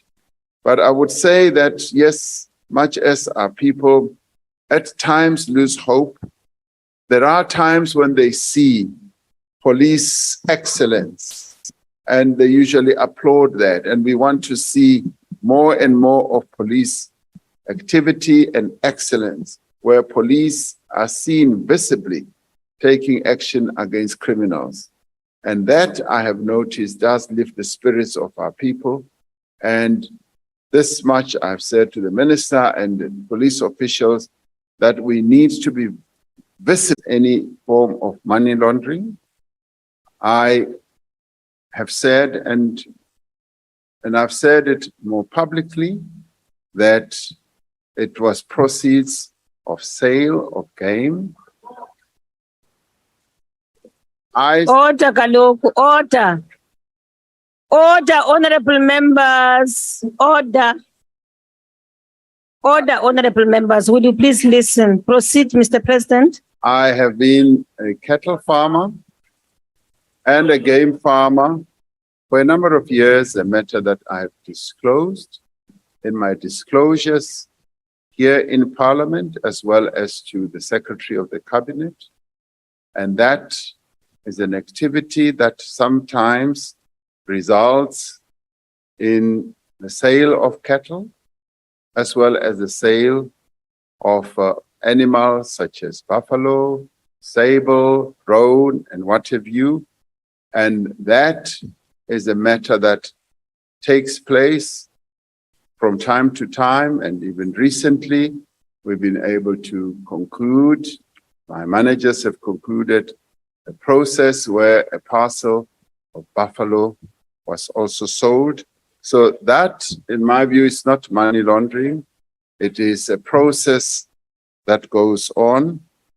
As regards to accounting to Parliament, I have said that I'm willing, prepared, and able to subject myself to all manner of investigations, as well as inquiries, as well as processes that are unfolding here in Parliament. There is now a Section 81 process, which 89 rather, meant to say 89, process which I have clearly and openly said I will cooperate in. And I will cooperate to the fullest of my ability. This matter has been subjected to a number of investigations by a number of authorities. The other time I counted, there were up to 7 or 8 authorities that are looking into this. And I have said very openly that I'm willing to subject myself to that process, and that process is now underway. And my accountability to Parliament will obviously fully culminate in the structure of the Section 89 committee that you, as members of the National Assembly, have set up. And that is where my full cooperation will also be displayed. Thank you, Honorable Speaker. Thank you, Honorable President. The last supplementary question will be asked by the Honorable MGE Hendricks. Honorable Hendricks, is he on the virtual platform? Will you please open for Honorable Hendricks if he is on the virtual platform? Okay, Honorable Hendricks is not here. Shall we then proceed to deal with question number 15? You'd like to ask a follow-up question? Yes? Mr. President, thank you very much for your response, and we certainly welcome the fact that you've broken the silence. Mr. President, I would ask you a simple question. If you reported it to a police in the general, a general in the police force, why was no case number ever given, and why was no case open? Thank you. The Honorable the President. I reported it as one would report, and when you report to a police general, you expect that processes will unfold in the way that they should, and in the end, the police general will be able to answer that question. Thank you. I thank you, Honorable the President. Question number 50, honorable members, has been asked by the Honorable JCN Mkwanazi. The Honorable the President. Honorable Speaker, according to the information received from Eskom, the remaining costs to complete Medupi is close to 19 billion rand. All 6 Medupi units have reached the stage of commercial operation, and the current focus is on completing the balance of the plant and remedial works. The remaining cost to complete Kusile is around 14 billion rand. 4 out of 6 Kusile units are in commercial operation, and the current focus is on completing the commissioning of the remaining 2 units. Eskom's intention is to complete the remaining scope of works at Medupi and Kusile within the current project budgets and approved by the Eskom board. Eskom is making steady progress in developing and implementing effective technical solutions to the major plant defects at both power stations, Medupi and Kusile. As a result, the availability and reliability of the commissioned units at Medupi and Kusile is improving on an ongoing basis. The effective correction of the major plant defects at Medupi and Kusile will ensure that the plants achieve their contractual performance with improved reliability as well as availability factors. As an example, before the correction of the major plant defects, the energy availability factor at Medupi was 64%, measured over 12 months. To date, in this financial year, the energy available factor at Medupi is now around 85%, which is a considerable improvement. Now, these figures exclude the impact of the turbine incident at Medupi Unit 4, which is consequently currently offline for repairs. This plant performance improvement represents a significant improvement in the energy output for the station in support of the national grid. So what I can say is that there is improvement, and we have now collectively as a nation come to realize that these power stations as they are being built are really complex processes, and at times when they are not well designed, they even become more complex. Something that we've been suffering from because the design defaults or defects have actually contributed to a large extent to the load shedding that we're currently having. Thank you, Honorable Speaker. I thank you, Honorable President. The first supplementary question will be asked by the Honorable JCN Mkhwanazi. Thank you, Honorable Speaker. Honorable President, we note with appreciation the progress done at Medupi and Kusile power stations and the continuous hard coordinated work by Cabinet led by yourself, Honorable President, to deliver the sustainable and affordability electricity to South Africans.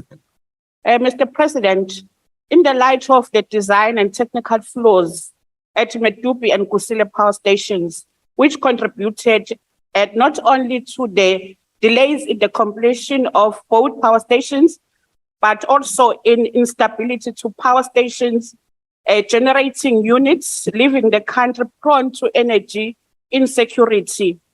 Mr. President, has the government considered holding those companies that were responsible for the design and technical flaws at these power stations to account, given the load shedding distress that continues to this day, and what progress so far? Thank you so much, Honorable Speaker. Thank you, Honorable Member. The President. Thank you, Honorable Speaker.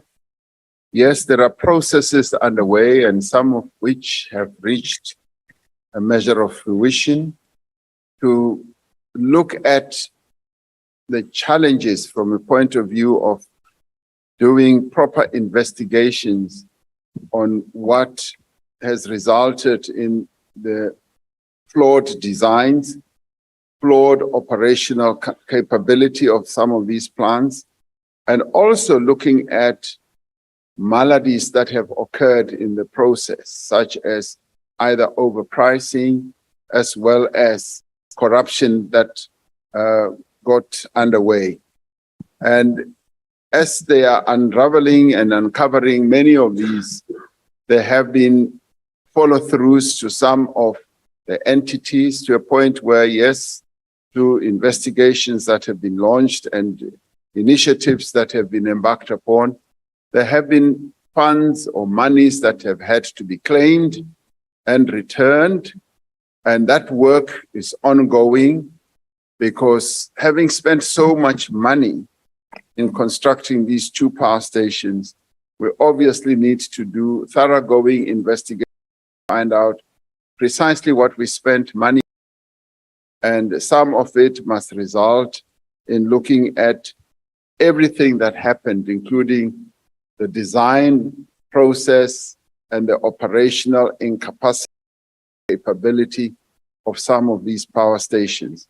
So that work is underway, and I know that Eskom has people who are looking very introspectively into that. Thank you, Honorable Speaker. Thank you, Honorable President. Supplementary question will be asked by the Leader of the Opposition.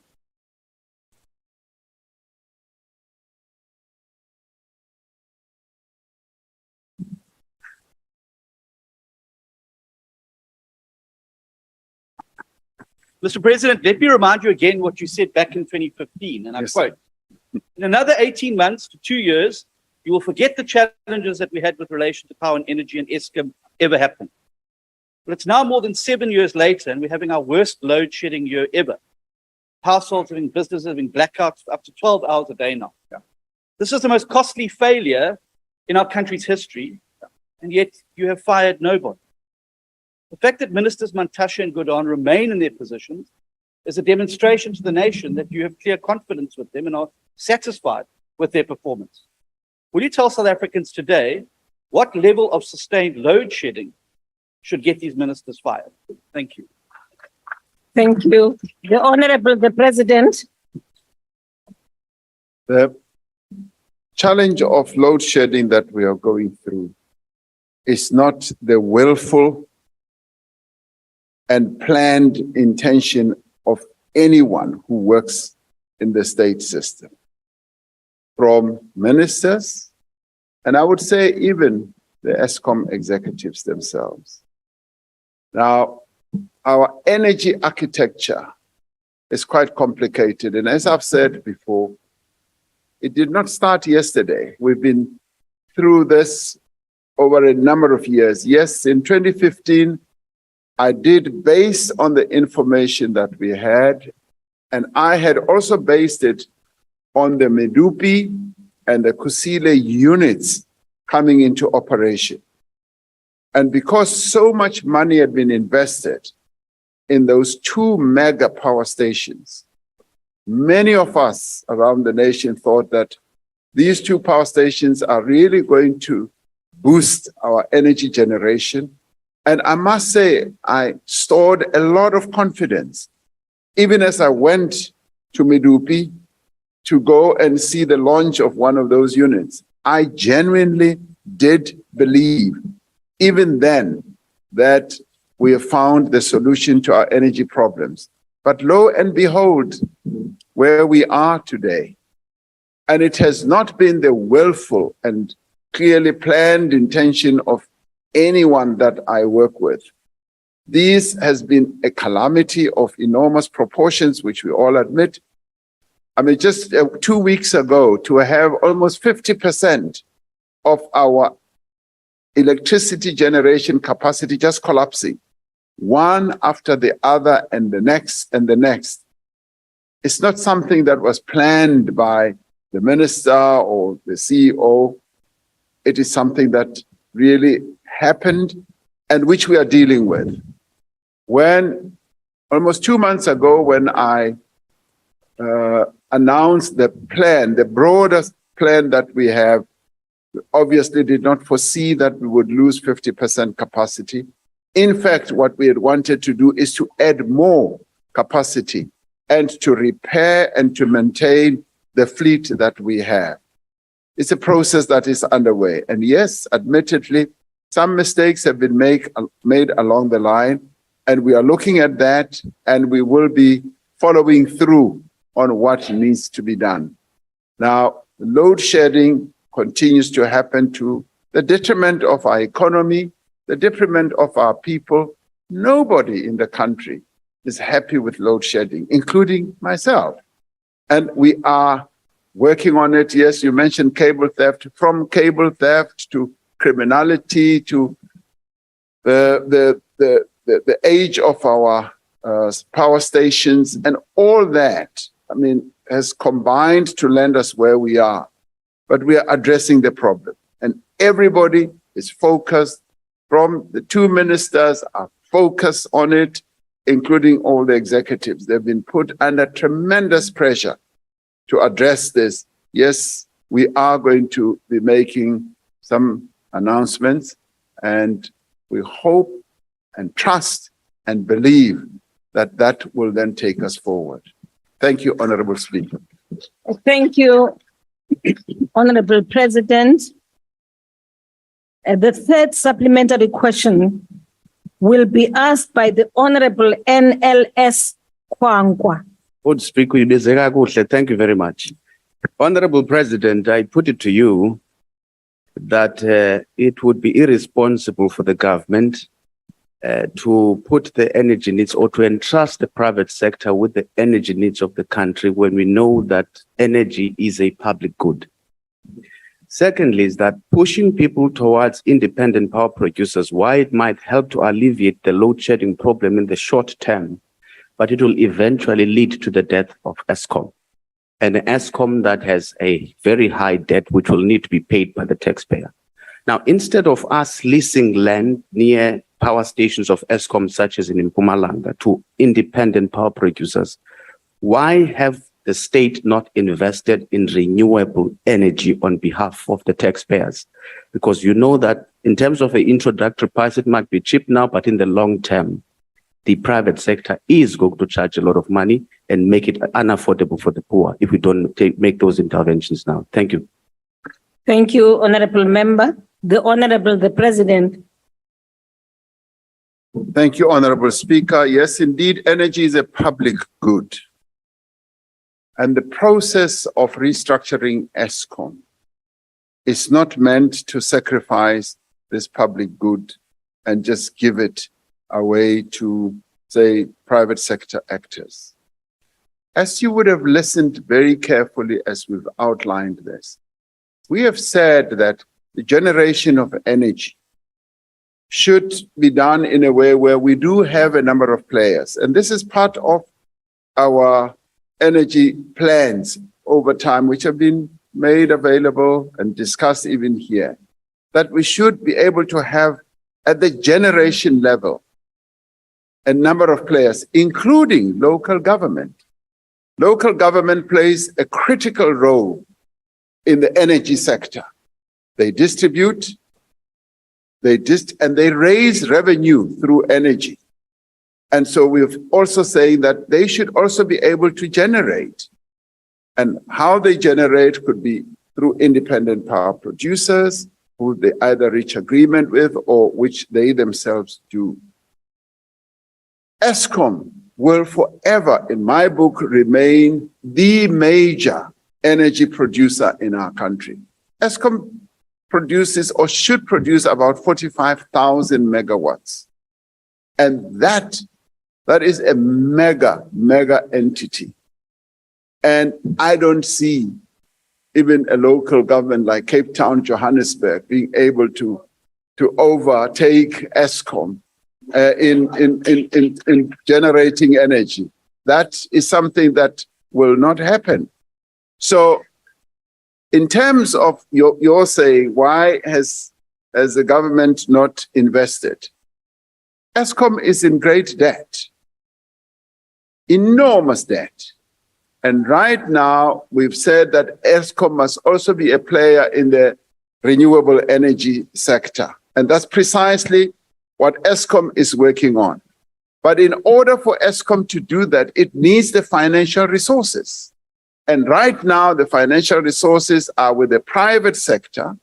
The private sector has the financial resources to generate now.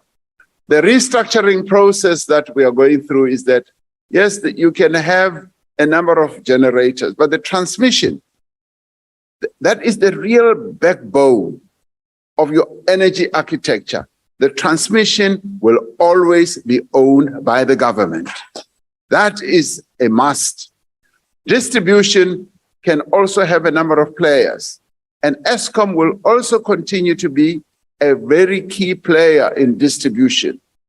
Now, I've often said that, you know, the monopoly that any entity can have in generating, for instance, energy as we have, is quite risky. And we now are living through the risk. We're living through the risk because we've got only one company that generates for the whole nation. And I often tell people this story that As I fly at night from Cape Town to Pretoria, Pretoria to Cape Town, you just see the lights on in the many towns in our country. And the fear I continue to have is that it's only one company that is generating that. And I say, this is very risky, extremely risky, whichever way you can look at it, even if you look at it ideologically, it is real dangerous risk. And that is why we say, have a number of players. You already have a number of players in distribution. Eskom is not the only distributor of energy.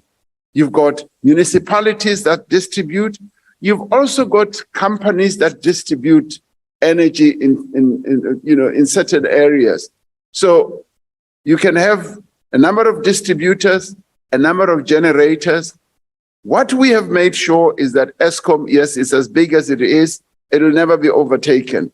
But the transmission line will always be owned by government. And that we are not going to turn back on, because we must own the pipe through which this electricity goes. Thank you very much. Thank you, Honorable President. The last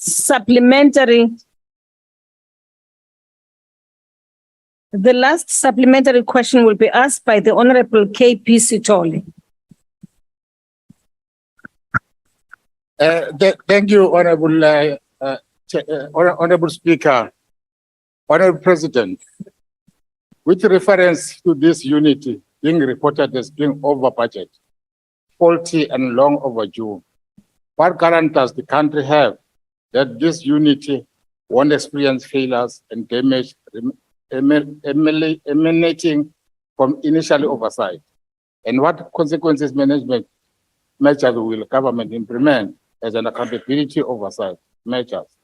Should additionally unit be built, share the burden of the strained electricity grip, how will government ensure that proper and accurate procedures are implemented to avoid any more faulty and overspending and delays? Thank you. Thank you, Honorable Member. The President.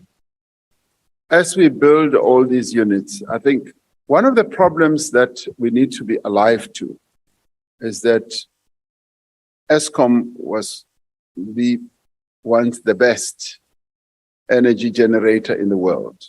It was ranked much higher than the sovereign, which is our country. It was a top performing business a number of years ago. And over time, and including the time when state capture set in, it started off with a decision that was taken that we should stop building power stations, that Eskom should stop, and that has been admitted that there was such a decision. And so Eskom stopped building power stations.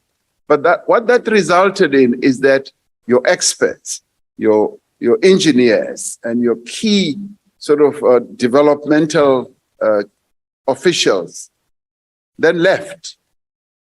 And we are finding some of them, as we are scouring the world to find good engineers, we're finding them in the Philippines, we're finding them in the Middle East and many places. So that capacity then was denuded from Eskom. And as we were building these new power stations, we did not have internal capacity to be able to manage the contracts properly, to be able to oversee what was being built, and to also check carefully the designs. And I would argue that the designs needed to be done by Eskom itself rather than being done by outsiders. And so that capacity and knowledge and expertise was gone. It was no longer there. So then we were building these power stations and corruption set in. And that is why the prices just escalated on an ongoing basis without the necessary people inside who would be watching our back or ensuring that everything is done properly in the interests of Eskom. So what guarantee can we give that as these units are now being developed? I think, and I know, no, we can, because we know what has happened in the past, in the recent past. We've been unraveling corruption, and some of it has been like ongoing.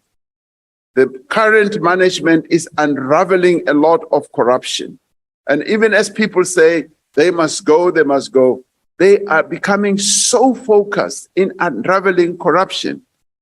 I must tell you that I went to a power station to Tuka a few weeks ago, and the manager was telling us how things like diesel was purported to be delivered, diesel for which the power station was paying 4 million a month, and it was not being delivered.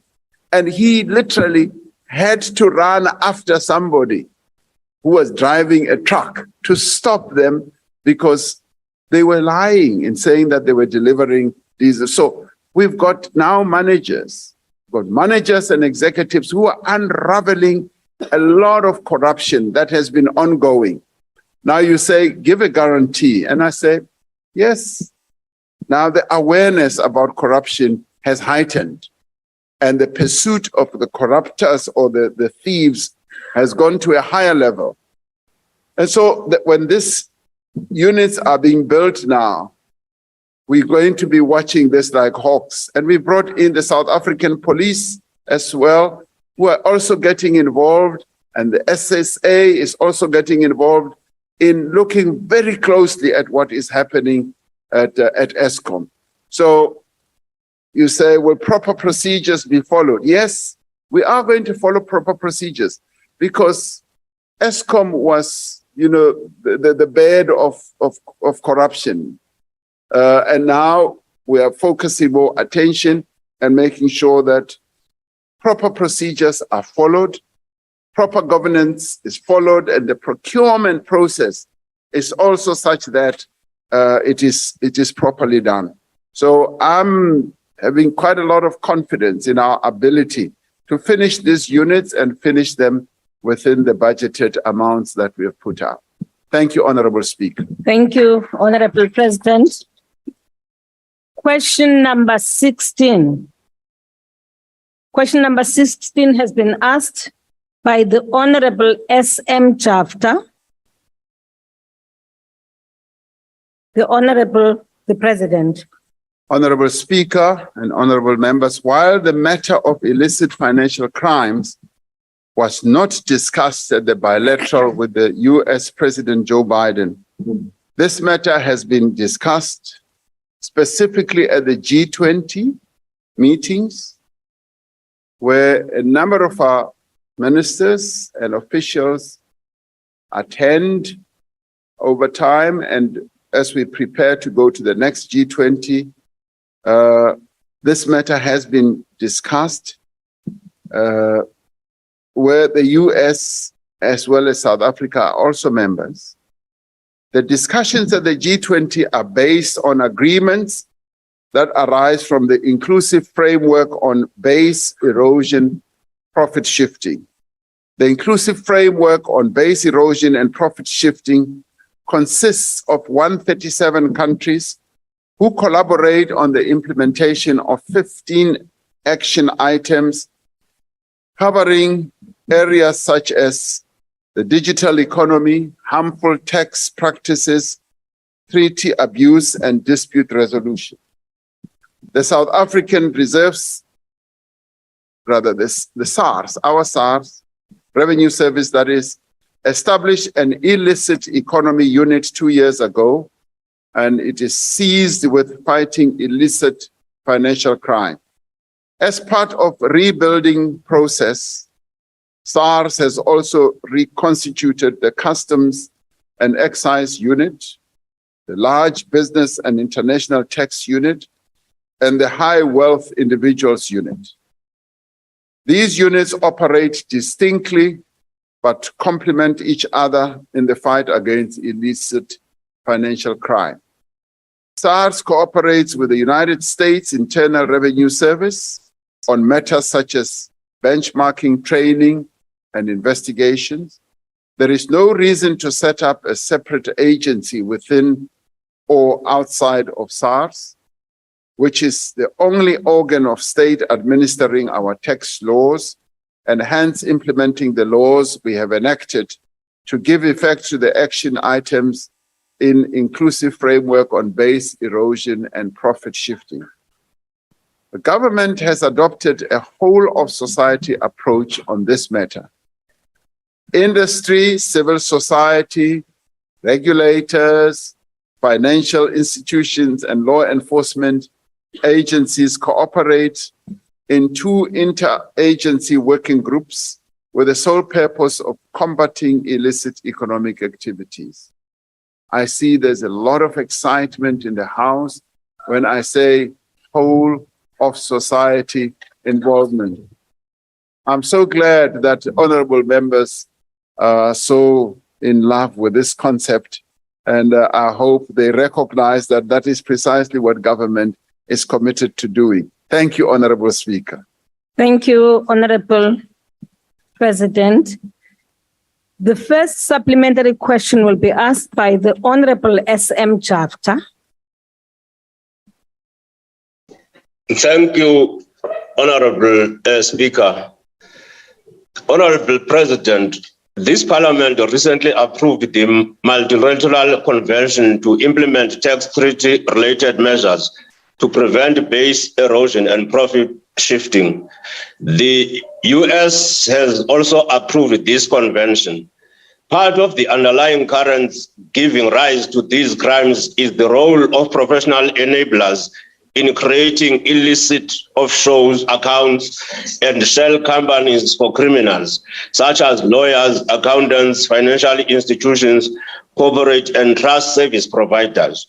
Would it not be appropriate, therefore, for the President and his counterpart in the US to have a future bilateral on how professional bodies and trust service providers in both jurisdictions can closely work together to erode these financial crimes? I thank you. Thank you. The Honorable the President. Thank you, Honorable Speaker. I do take counsel in what the Honorable Member has said, that should we not have a bilateral which will address these matters. And I did say that during our meeting, which was an official visit to the United States in the White House, we did not really get an opportunity to deal with this matter because we were dealing with a whole number of matters. We raised up to 20 matters with the US President, and we were able to make quite a lot of progress in addressing a number of those issues.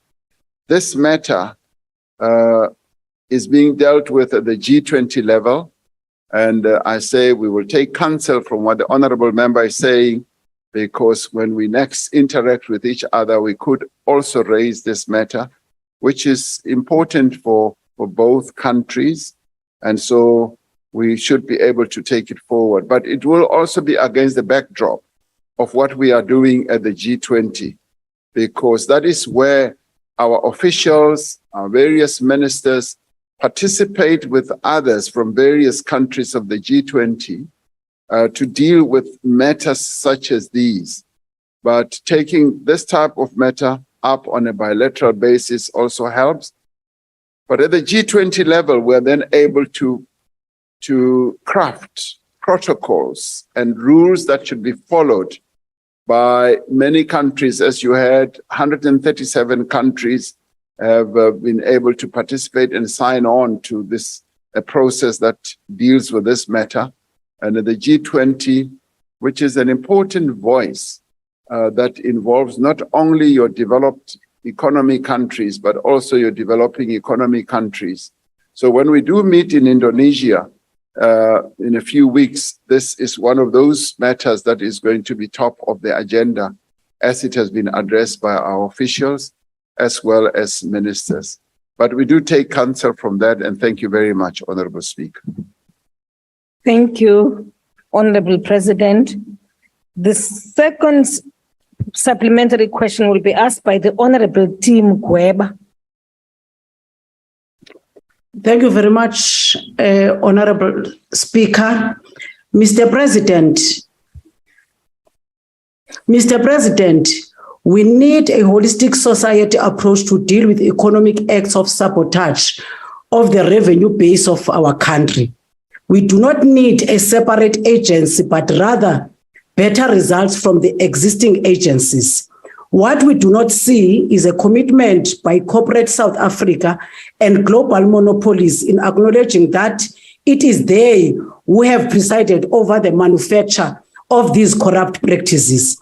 Therefore, Mr. President, do you not think that 20 years of the implementation of compliance measures, the country's framework still seems to be biased towards compliance rather than assisting the country to solve crime and seizing assets derived from such activities and those convicted sent to jail? Thank you, Honorable Speaker.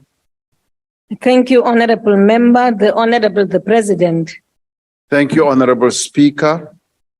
This is an ongoing process, and I do agree with the Honorable Member that yes, we do not need another agency because the current agencies can deal with this matter properly.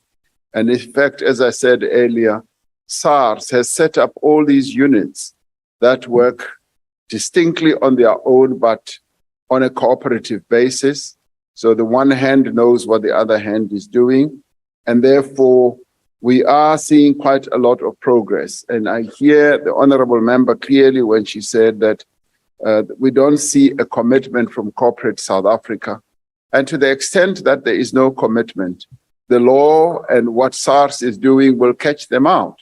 Because in the end, SARS does have teeth that bite. And SARS will be able to follow up all those who do not follow due process. And SARS will be able to recover whatever has been lost to the Republic. So I have and store a great deal of confidence in SARS' ability, particularly through the resuscitation of some of the units that were done away with and establishing those units that will make sure that we deal with this matter effectively. And as we speak now, SARS is making a great deal of progress. And we should really strengthen SARS and applaud them for all the work that they do in this regard. Thank you, Honorable Speaker. Thank you, Honorable President. The third supplementary question will be asked by the Leader of the Opposition. Mr. President, thanks very much. I'm sure you've been made aware in recent months of a number of existing laws and regulations aimed at prohibiting financial crimes, such as the ones listed by Honorable Jaffer. Indeed, he took an oath of office to uphold them. Existing exchange control regulations, for example, require that you receive prior permission before receiving payment in a foreign currency, and that you declare and sell back all foreign currency to an accredited dealer within 30 days of receipt. Now, instead of proposing a raft of new interventions in international cooperation, should the focus rather not be on making sure the existing laws are enforced, so we can bring to book all of those people who have stockpiles of illicit foreign currency stashed away in their couches and their homes? And should you not be setting the example in this regard? Thank you, Honorable Member. Thank you. The President. I take you're referring specifically to my situation. The South African Reserve Bank is working on this matter, and it is dealing with it. And I have made my disclosures, and my various managers have also made their disclosures. So this matter is being dealt with, and I'd like to leave it to the South African Reserve Bank to make their own conclusions on this matter and determinations. And as I said earlier, the level of cooperation on my side and those who are associated in this matter has been quite extensive, and I have cooperated fully. And so this matter is being dealt with, and we should leave it to the regulators and the authorities to deal with. Thank you very much. Thank you, Honorable Speaker. Thank you, Honorable President. The last supplementary question will be asked by the Honorable N.F. Shivambu. No, thank you very much, Speaker. I think it's common cause that South Africa is defined by massive revenue leakages through aggressive tax avoidance, profit shifting, and illicit flows. And part of those examples is the 2.5 billion that was shifted by Lonmin when you were a president, Mr. Ramaphosa. You were a board member of Lonmin. It was contained in a Falan Commission report that 2.5 billion was shifted to a tax haven called Bermuda. And that also includes like more than $2 billion, which was shifted by multinational corporations such as Anglo-American and Glencore, which Shanduka, your company, has got business relationships with. And that was contained in the high-level panel report on illicit financial flows from the African continent. And this also, of course, includes like the bringing in of millions of currency and trading with currency domestically, despite the fact that you are not allowed to trade in foreign currency in the country without certain regulations that have to be complied with. So outside of the multilateral and bilateral treaties, this needs a solid and sound domestic legislation to deal with aggressive, particularly aggressive tax avoidance and profit shifting, which are the primary instruments of revenue-based erosion. Why is it that there is still no legislation that deals with aggressive tax avoidance despite these massive revenue leakages? Now, a question is it because you are a puppet of these multinational corporations or a partner, or because you are also involved in illicit financial flows, as evidenced by the fact that you have refused thus far to disclose to the South African Reserve Bank in terms of the money There's a point of order, Honorable Shivambu. Thank you. There's a point of order. Thank you, Honorable Speaker. The Speaker on a platform has used the unparliamentary language according to Rule 84 by referring to the President and the Head of State as the puppet. Thank you, Chief. Thank you, Honorable Khatebe. Speaker. Honorable Shivambu. Yes, it's a question that says, no, is it no, because you are a puppet of multinational corporations? No, I have not made that remark. We'll make that observation elsewhere. Honorable Shivambu, will you please withdraw the word puppet from your statement? Speaker, will you I'm please asking, withdraw the word puppet? Okay, I'm withdrawing the word puppet so that I can conclude this question. The question is, thank you very much. Is it because you are a lackey or a lapdog of these multinational corporations that are directing you to avoid passing proper legislation that will deal with aggressive tax avoidance, profit shifting, which are the primary instruments for revenue-based erosion? That is the question that I'm asking. And is it because of the millions of rand of dollars that are hidden? Honorable Shivambu, in fact, you've gone way beyond your time. Honorable Lisuma. Thank you very much, Honorable Speaker. Honorable Shivambu has used unparliamentary word against the President, calling him a snake, which is unparliamentary. Thank you very much. Can you rule on that? Thank you so much. Thank you very much, Honorable Lisuma. Honorable Member Shivambu. Honorable Speaker, will you please? I'm asking a question. If he is a lackey or a lapdog, what is wrong with asking a question? No, Honorable Shivambu, you know that is wrong. I'm not Honorable making a conclusive remark yet. Honorable Shivambu, you know that is wrong. Will you please withdraw that? But I'm asking a question. Can you wait? I'm still dealing with a point of order. But it's a question. Honorable Shivambu, will you please withdraw what you've just said? Speaker, I have my hand up. Honorable Shivambu. Speaker, I have my hand up. Please withdraw what you have just said. I withdraw that and then I replace that with the word, is he a servant? Is he a servant of multinational corporations that are sending him to avoid passing thorough and comprehensive legislation? Yes, I've withdrawn.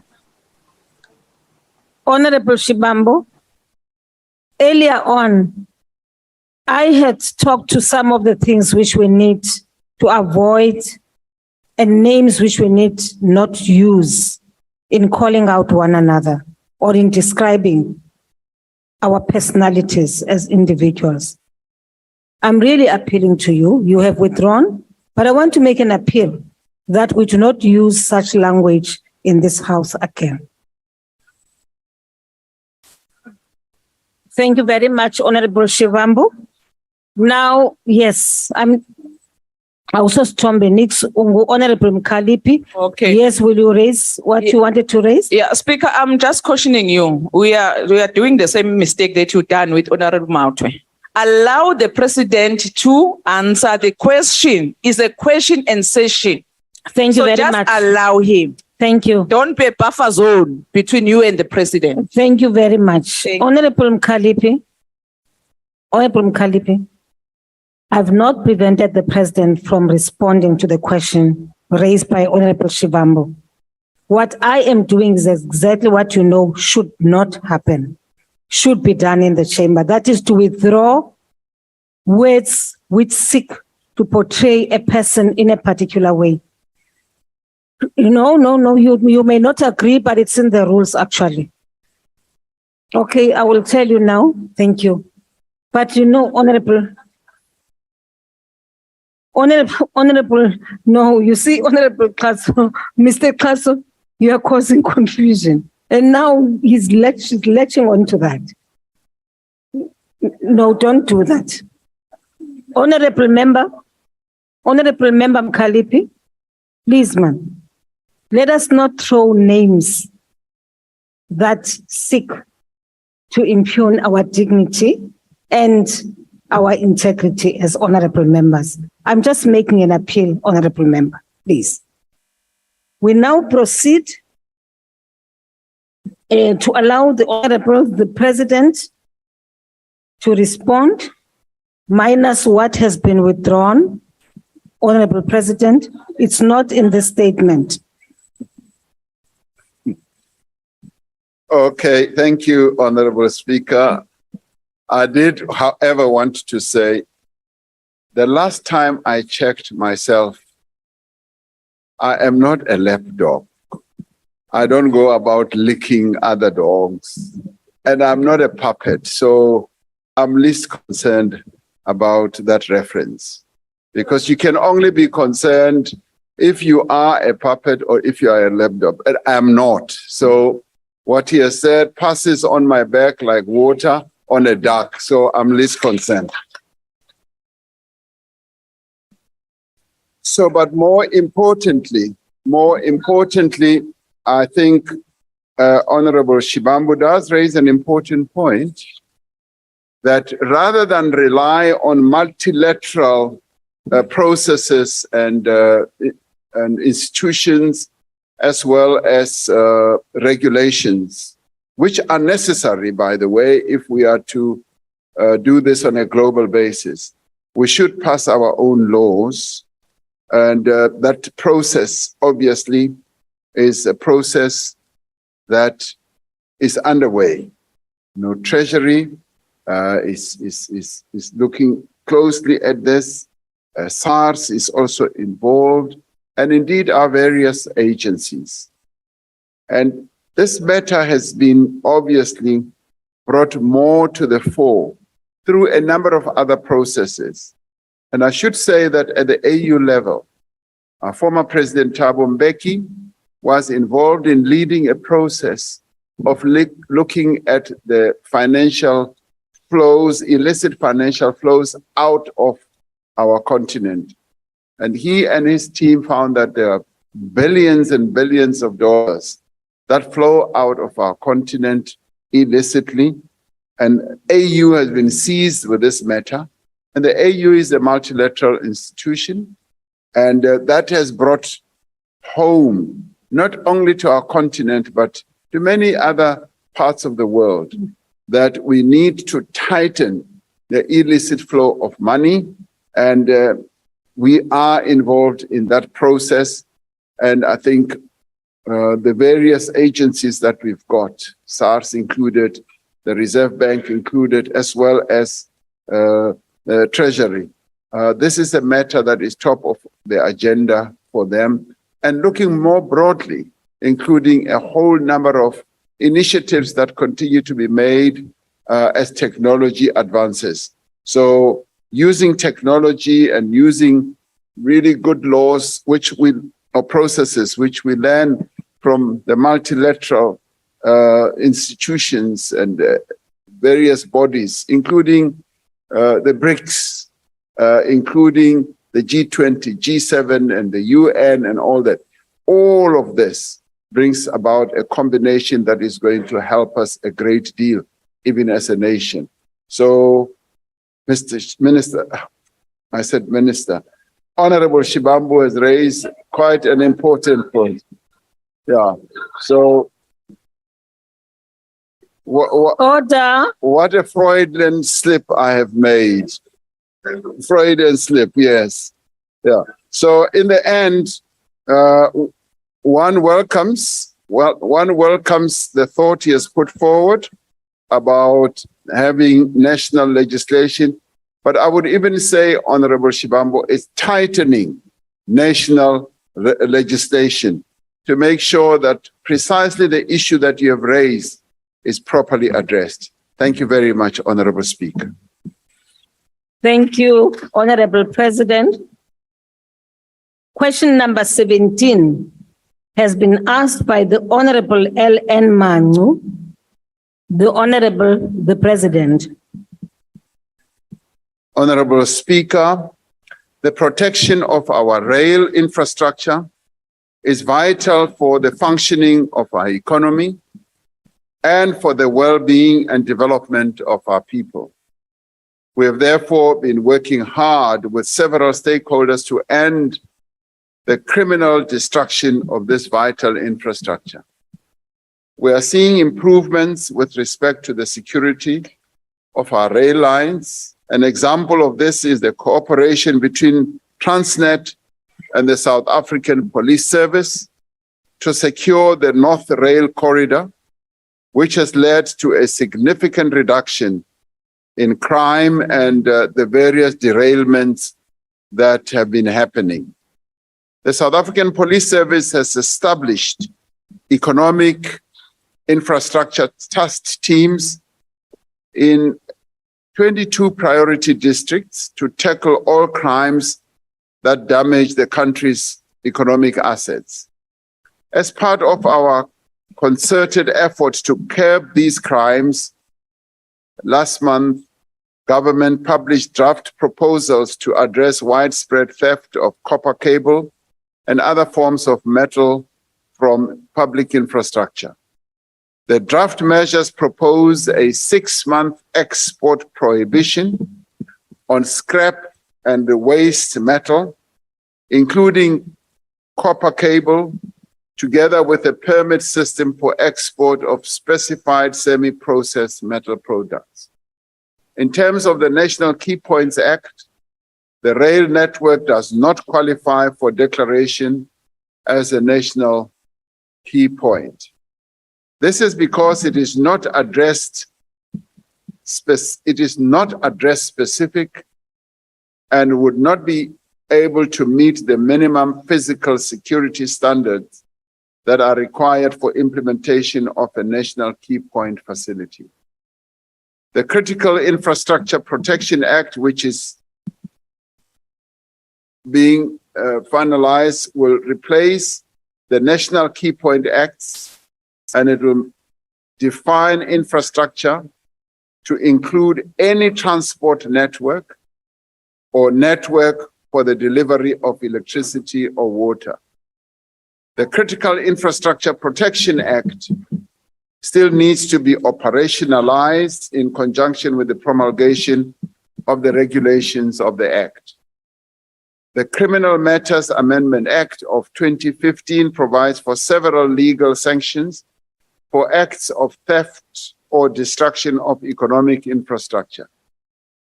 According to the Act, any person who unlawfully and intentionally tampers with damages or destroys essential infrastructure can be found guilty of an offense and liable to a conviction for a period of up to 30 years, or in the case of a company, could be invoked with a fine exceeding 100 million rand.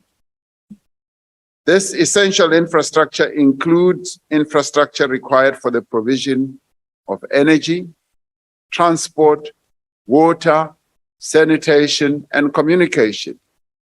In the financial year to date, 43 people have been convicted in terms of this act for copper cable theft, theft of fuel from the Transnet pipeline, and destruction of railway infrastructure. Several of these people have received sentences of between 10 and 15 years, and one was sentenced to 26 years imprisonment. It is clear that government is serious about tackling economic sabotage, and while this remains a huge problem, our efforts in all this are beginning to show real results. This is a matter that we take seriously, as our country has been subjected to a lot of economic destruction, criminal activities, but we are addressing this. And I'm rather glad that they're working together, and I've received the report between Transnet and the police in 22 areas of priority is beginning to show real benefits. And the reports have not been coming from Transnet directly, but they've been coming even from private sector actors who say that they are beginning to see real progress in this regard. So we want this to continue and spread throughout the country, because we've had wanton destruction of economic infrastructure, and we're now drawing the line and saying that those who are responsible will get imprisonment sentences such as the one that the law outlines. Thank you, Honorable Speaker. Thank you, Honorable President. The first supplementary question will be asked by the Honorable L.N. Mangu. Thank you very much, Honorable Speaker. Thank you very much, President. I think firstly, let's welcome the feedback you are giving to the nation regarding the convictions as it relates to the Critical Matters Amendment Act. I think this is what has been missing, for people to know that something is happening, some people are going to jail. Hence, people are feeling that nothing is happening. So we welcome that progress, President, and we wish to see more in that regard. President, my question therefore is, it's clear that the Critical Infrastructure Protection Act is what we need to turn around the tide, since we cannot declare this rail network as a key point or national key point. When can we expect this legislation, Mr. President, to come into place? I know there are regulations you spoke about, promulgation, but can you take the nation into confidence and pin it in the ground? Thank you, Mr. President. Thank you, Honorable Member. The President. Honorable Speaker, Honorable Steenhuisen is distracting me as he sits very close to me. You might want to consider him to move away.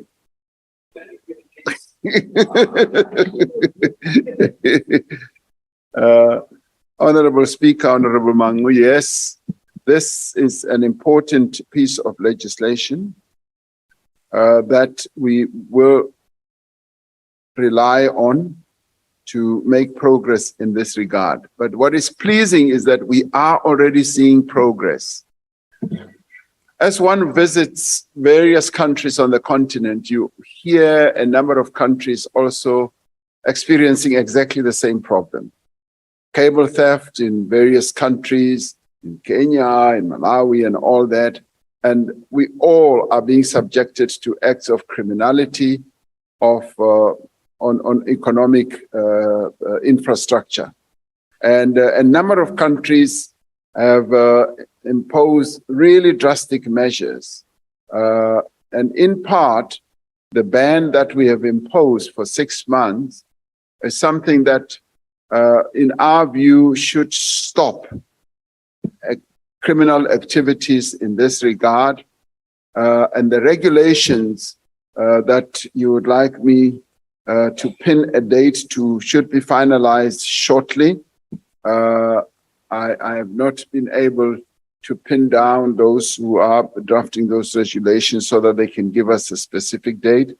But because we are experiencing these problems in a large manner, we have to speed the process up so that the regulations are in place and we can utilize the law.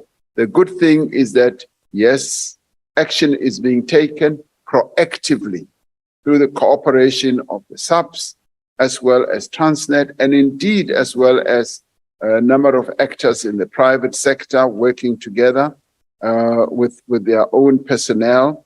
And people are getting arrested, and people are being prosecuted, and they're getting convicted, and they're getting long prison sentences.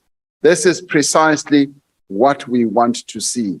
Now, as you correctly say, this has not been so proactively communicated, even from the government point of view.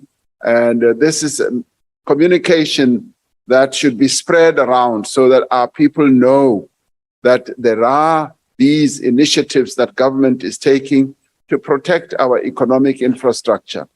And I want to see this really steamrolling, proceeding in a way that even ordinary people will see that progress is being made. But more importantly, for those with criminal intent to know that this is not the way to go, alfagwa. And in the end, they must know that they will go to jail, and not just go to jail for 18 months, but they will go to jail for more than 20 years and more. This is precisely what we want to see. Thank you, Honorable Speaker. Thank you, Honorable President. The second supplementary question will be asked by the Leader of the Opposition. Mr. President, you and the honourable member will be delighted to know that there's some good news. You don't need a new act to deal with these issues. The Criminal Matters Amendment Act passed by this House in 2015 already allows for jail sentences for up to 30 years for anyone involved with damaging rail infrastructure. What you do need to do, Mr. President, is improve the capacity of enforcement to root out the syndicates. Also need to put in place anti-corruption measures within the state-owned entities, because for every syndicate on the outside, there's an official on the inside who is colluding with them. Now, DA governments are already fighting back. We're working with law enforcement and strengthening local law enforcement around rail, and we're working with the steel industry to find out where the stuff is going once it's stolen. Now, the best thing that you can do, Mr. President, is give these local governments greater control over the rail services and infrastructure. Mr. President, given governments struggle to deal with this matter and to deal with rail, will you support our call for the devolution of rail to competent local governments? The Honorable, thank you. The Honorable the President.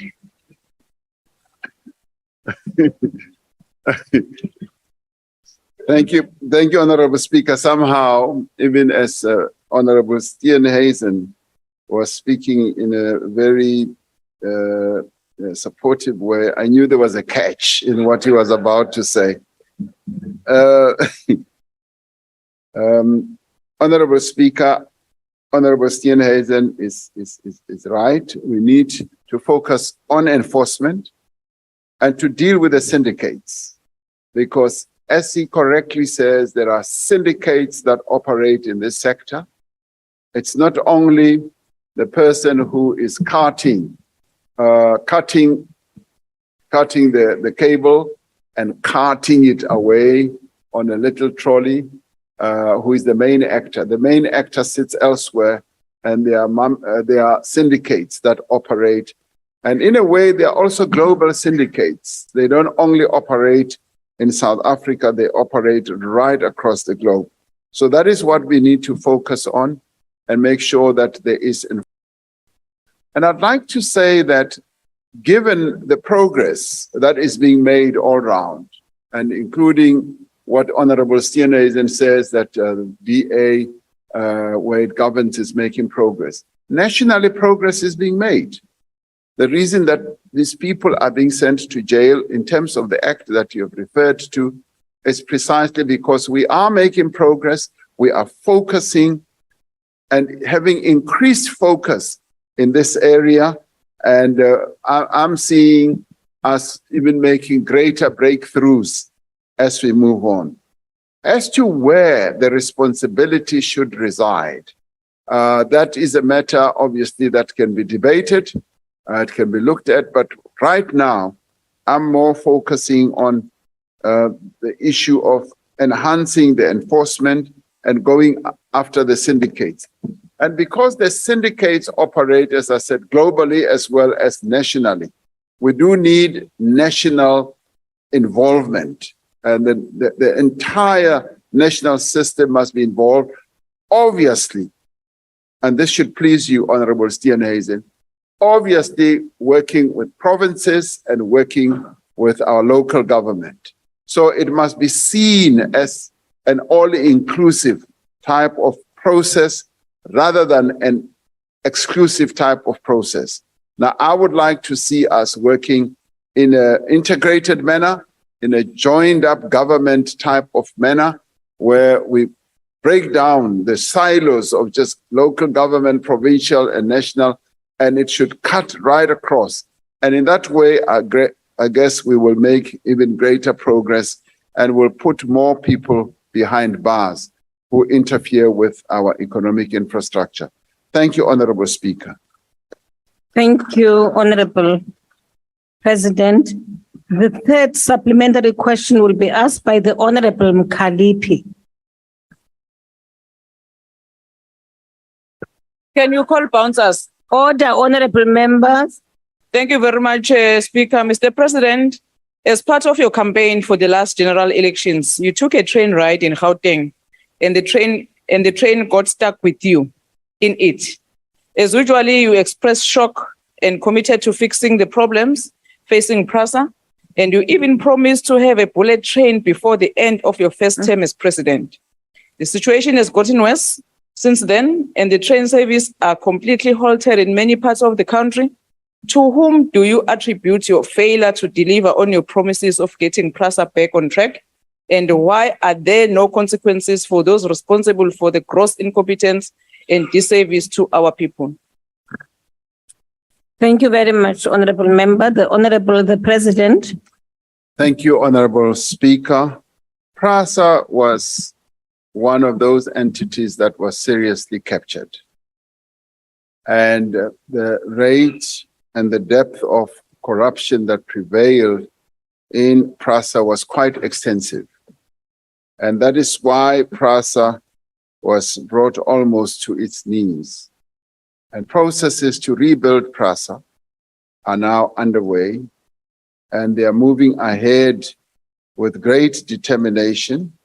And the minister is focusing on making sure that PRASA returns to its glory days, and that those who've been responsible for bringing PRASA to its knees are held responsible and accountable. And as we speak now, they are involved in unraveling everything that was done wrong during the past few years. And we should see PRASA being put on the right track again. As regards the train rides and all that, that impacts negatively on our people. And that is being addressed. A number of train lines are being brought back, and we want to see more and more of those train lines being put back to operate so that our people can have a more efficient and cheaper way of transport to be able to take them where they need to go. Yes, it was a disappointment for me when I took that train ride and the train just stuck. Yes, expressing unhappiness unhappiness with the state of PRASA, particularly for our people. Because when I was on that train, there were lots of our people who showed that they rely on the rail to take them to work, and it was distressing. But fortunately, that is being addressed, and PRASA should be able to get back on its feet. Thank you, Honorable Chairman. Thank you, President. Thank you, Honorable Speaker. The last supplementary question will be asked by the Honorable KP Sithole.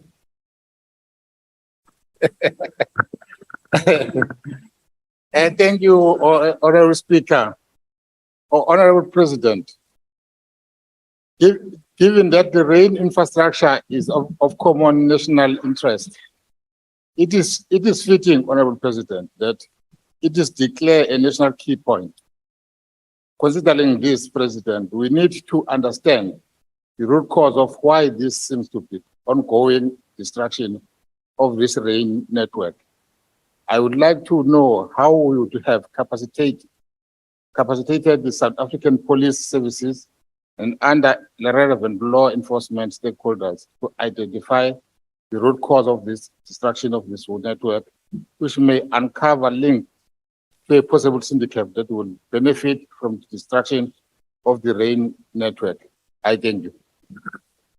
Thank you, Honorable Member. The President.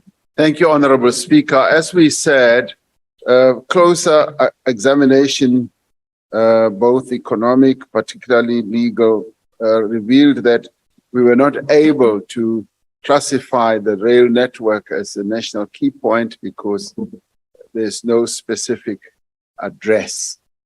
But we are dealing with it through other legislation.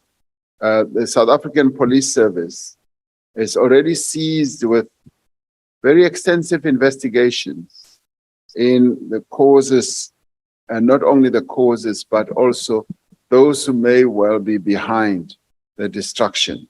And as I said earlier, which was alluded to by Honorable Steenhuisen, there are syndicates. There are big players who are involved in all this. So our SSA and our police and our criminal intelligence are seized with this matter. And progress is being made in unraveling those who are involved in this. So what one can say right now is that we're making progress. And as I said, people are getting arrested, but we also need to focus more on the full casualty as well as the real big players who are behind this whole process of economic infrastructure destruction. Thank you, Honorable Speaker. Thank you, Honorable President. Next question is question number 18, raised by Honorable J.J. Make.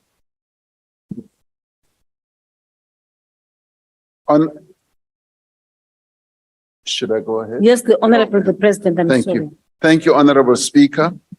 When I received the final report of the State Capture Commission in June 2022, I said that I would study the report and provide a comprehensive response as well as a plan for implementation within the court-stipulated time frame of 4 months. This requires consideration of up to 358 recommendations from the Commission. These range in nature from recommended actions against alleged perpetrators and enablers of corruption, to the recovery of funds, to proposed reforms to prevent, detect, and prosecute corruption in future.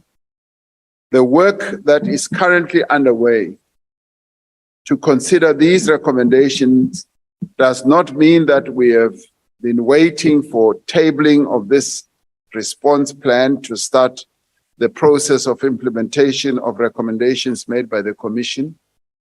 You may well recall that I amended the regulations of the State Capture Commission in 2020 to permit sharing of information, records or documents with any law enforcement agency. This was to enable law enforcement agencies to proceed with the investigations while the State Capture Commission was busy with its work. As a result, many of the recommendations for criminal investigation, prosecution, and asset recovery contained in the Commission's report were already receiving priority attention. Similarly, work is underway across government departments, agencies, state-owned enterprises, and Chapter 9 institutions on a range of interventions to respond to the Commission's findings and recommendations. This includes reform of the intelligence services, various legislative reforms, new financial and governance controls, capacity building and improved coordination and information sharing to prevent state capture and corruption. The implementation plan that I will submit to Parliament will outline this ongoing work and will indicate which recommendations have been prioritized for implementation. Our approach is guided by the need to ensure both that the perpetrators of state capture face the consequences of their actions and that we use this opportunity to design and implement far-reaching reforms to prevent a future occurrence. And it is important that we should collectively and nationally view the State Capture Commission report as a great opportunity to deal with what happened in the past, but more importantly, to also deal with what should happen in the future in the form of preventing state capture in any shape or form re-emerging in our country. Thank you, Honorable Speaker. Thank you, Honorable President. The first supplementary question will be asked by the Honorable J.J. Make. Thank you, Madam Speaker. Your Excellency, the Honorable President of the Republic of South Africa, I was nearly tempted to say the president of the last colony that was liberated south of Sahara, because there are people who were never colonized in here. The recommendations by the Zondo Commission on State Capture covers a whole range of issues and areas. For example, what should be implemented by state-owned enterprises, the intelligence services, parliament, the NPA, etc. In order to avoid these institutions simply saying that they don't have the resources to implement these recommendations, wouldn't it be ideal for each institution cited by the Commission to be compelled to budget fully for the implementation of these recommendations, or for the President to have a ring-fenced fund specifically for the implementation of the recommendations by all cited by the Commission? How does the President intend to coordinate the whole process? Thank you. Thank you, Honorable Member. The President. Thank you, Honorable Speaker. Given, as I said, that there are almost 385 recommendations, which Honorable Marke has very ably identified the key actors who must implement, being SOEs, and intelligence services, parliament, and various departments. I could not agree more as he suggests that shouldn't they all budget for the implementation of these recommendations. I think, in my view, that is a brilliant thought. Clearly, the coordination thereof is something that we need to look at, because what we will do from the presidency is to present the implementation plan, which we'll present to Parliament. And indeed, Parliament will have to address this issue, debate and discuss it. And as Parliament in the end passes the budget, it will need to see what the budgetary requirements will be. I guess from the various institutions, we will need to take it a little further than just coming up with an implementation plan and say what it is likely to cost. Because I do think that Honorable Make has raised a very cogent point, which we need to give attention to. In terms of the work that we've been doing, of course, we've been looking at what needs to be implemented, and now we need to take it a little forward and say, as it should be, what is it going to cost? I take it there will be costs, requirements in a number of instances. There may well be not much that will require expenditure on others, but looking at it more broadly in terms of the various entities that will be involved in all this, I think the proposal from Honorable Make falls in the category of really good proposals, which I thank him for. Thank you, Honorable. Thank you. Thank you, Honorable President. The second supplementary question will be asked by the Honorable, the Leader of the Opposition. Thank you very much, Mr. President. Mr. President, when pressed in your testimony at the Zondo Commission on Parliament's failure to investigate Nkandla, under the pretext that this was the job of law enforcement, you said, and I quote, "When you look at it with hindsight, I would say the two would not be mutually exclusive. And if anything, both checks could easily have been followed," unquote. Now, despite this admission, your party that you lead yesterday is repeating the exact same problem we had with Nkandla by refusing to have an ad hoc committee under the guise that there's a Section 89 committee that's not going to investigate the generals that you refer to, not going to investigate the SSA, not going to investigate DIRCO, not going to investigate any of the other protagonists. So, Mr. President, when you said this to Judge Zondo, were you telling the truth that Parliament should indeed investigate when serious allegations arise?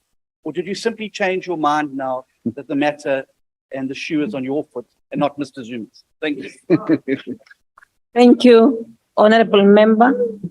The Honorable, the President. Honorable Speaker, I take it that the matter that had to be dealt with yesterday is a matter that is now under consideration by a committee by a panel rather, set up by this very body. And I take it that these processes will in the end be able to demonstrate precisely what has happened. So it's not a question of saying that Parliament should not play a role, because Parliament is correctly playing a role, and my own accountability to this body is a given within the various parameters of all these various institutions that are looking at this matter. So it's not really a change of mind. I'm all up for good governance and accountability, and I believe that this process that is now underway is one process that should be followed. It does not make me uncomfortable because it affects me, or the shoe is in my foot now. It just recommits me to the process of governance, process of accountability And I believe that is a process that is currently ongoing. And we should have the ability and I think the confidence that the processes that we've embarked on will be able to lead us somewhere. Thank you, Honorable Speaker. Thank you, Honorable President. The third supplementary question will be asked by the Honorable M. Shengwa.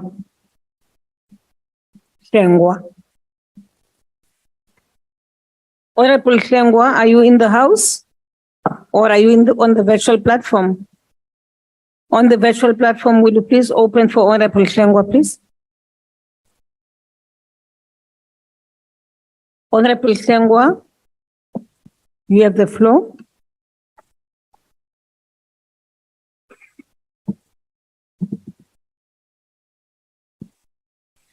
Okay, maybe Honorable Shengwa is not, maybe there's a network problem. No, Speaker, thank you very much. Okay, you may proceed. Thank you. In them unmuting me. Thank you very much, Madam Speaker. Mr. President, given the fact that your implementation plan is actually due to Parliament by the 15th of October, as per Parliament's own statement in June, one would have hoped that you spoke in greater confidence, because then it means you must be at the tail end of finalizing it. So the critical question then becomes, is there political will on the part of government to actually see through the implementation of the Zondo Commission recommendations? And Mr. President, on the issue of budget that you're speaking to, I don't think it can be left to this House. You should be at the very least giving a ballpark figure to say, in terms of the implementation plan you have, or referring us to the MTF that will be coming up soon. So it has to be a plan that is costed. And so as things stand now, what are the estimated costs that you have projected insofar as the implementation plan that is due on the 15th of October, and whether you will meet that deadline of bringing that plan to Parliament? Thank you, Madam Speaker. Thank you, Honorable Member. The President. Thank you, Honorable Speaker. Is there political will to implement the Zondo Commission recommendations? Yes, there is political will. When we bring the implementation plan to Parliament, that's when the will of the government will become clear that indeed we are serious and we have the will to do so. You're absolutely right. The financial aspect of implementing the plan cannot be left to Parliament. We, as the executive, have to craft that, and that is why I applauded what Honorable Make has put forward, which I doubt to be a very good suggestion, because inherent in putting forward an implementation plan, and repeat, inherent in doing so, consequentially will result in expenditure, an expenditure which should be crafted and then obviously presented to Parliament, because in the end, correctly so, Parliament is the one that approves expenditure. The extent to which you say is the MTEF, it is the medium-term policy budget statement that will be presented shortly. The extent to which it will form a part of that is something that the Minister of Finance and I are going to be meeting and discussing, because that has to be presented to Cabinet first and thereafter to Parliament. But as regards the implementation plan itself, it is being finalized. You ask a direct question, will we be able to meet the deadline of the 15th? The desire is that we should. Now, I should say that if we've been watching court processes, the commission approached the court in relation to dealing with the question of condonation, because you might recall that there were delays in giving the final report to myself. And having delayed, and it was not a lengthy delay, they needed to get condonation from court for that delay. But it was a delay nonetheless. But they also...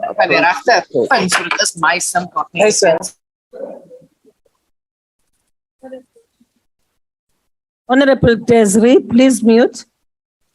Proceed. In relation to that approach to court, they also needed to do an errata to correct a few errors of either typography, this and that. And we're looking at all that. We're looking at the report to see the extent to which it touches on our own implementation deadlines.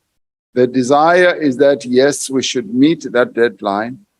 If there is a change, Honorable Speaker, we will be able to advise Parliament and give the reasons and say, these are the reasons, but I was just giving a mere background because the Commission had to approach the courts to get firstly condonation and also to deal with some of those typographical issues. So the political will is there. It is absolutely clear. And the costing thereof is a matter that will be discussed with the Minister of Finance to see whether it can be inserted now and at the same time to see exactly what the time frame is going to be. So that's as far as one can say, but to underline Honorable Hlengwa's question, the political will is there, and that will become very clear when we present it here to Parliament. Thank you, Honorable Speaker. Thank you, Honorable President. The last supplementary question will be asked by the Honorable P.J. Groenewald. Geachte Speaker, dear Honorable President, in January this year, I think you received the first report on the Commission. You said on television and in the media, and you said to the judge that you will implement all the recommendations of the report. So you are on record.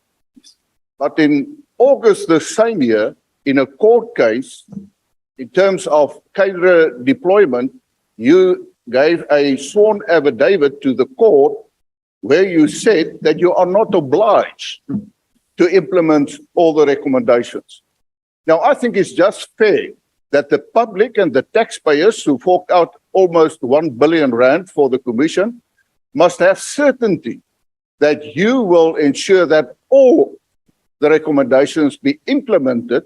So my follow-up is, will you implement all the recommendations? If not, why not? And what criteria will you follow to decide which ones you will implement and which ones not? I thank you. Thank you, Honorable Member. The Honorable the President. Thank you, Honorable Speaker. I'm glad to see that you read my affidavits. Yes, what was set out in the affidavit is the law. The law of commissions is that once a report is presented to the President, he may or may not, she or he may or may not implement. So that is a given in terms of the law. But we have, because the State Capture Commission process has been a defining moment for our country in dealing with acts of corruption and state capture. And because it has been a defining moment in which we've had to take a different path,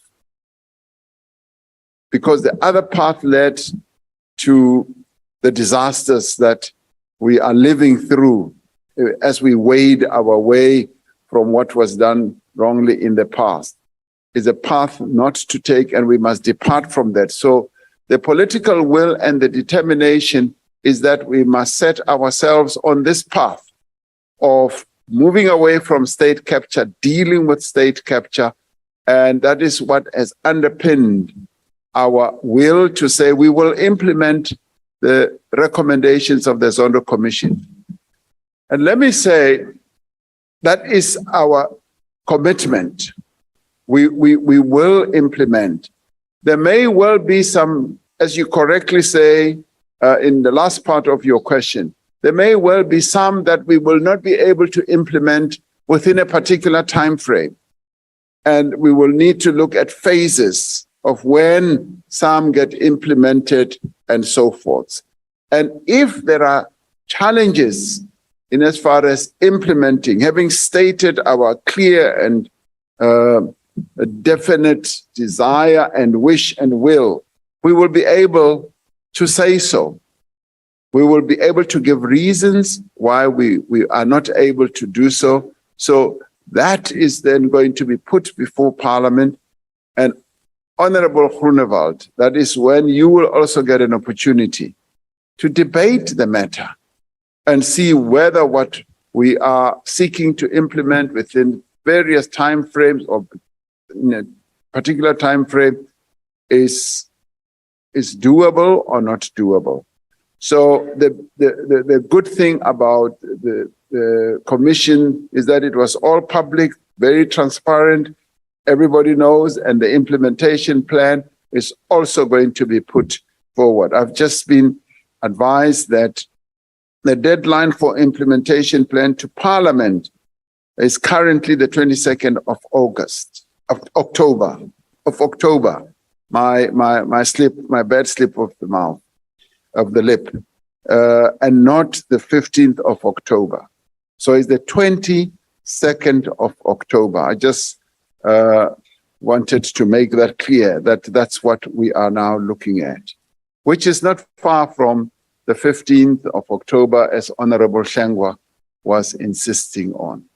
Thank you, Honorable Speaker. Thank you. Thank you, Honorable President. Honorable members, that brings us to the end of the questions which were scheduled for the 29th of September. Now, honorable members, we now proceed to question number 11. And I would like to make the following statement.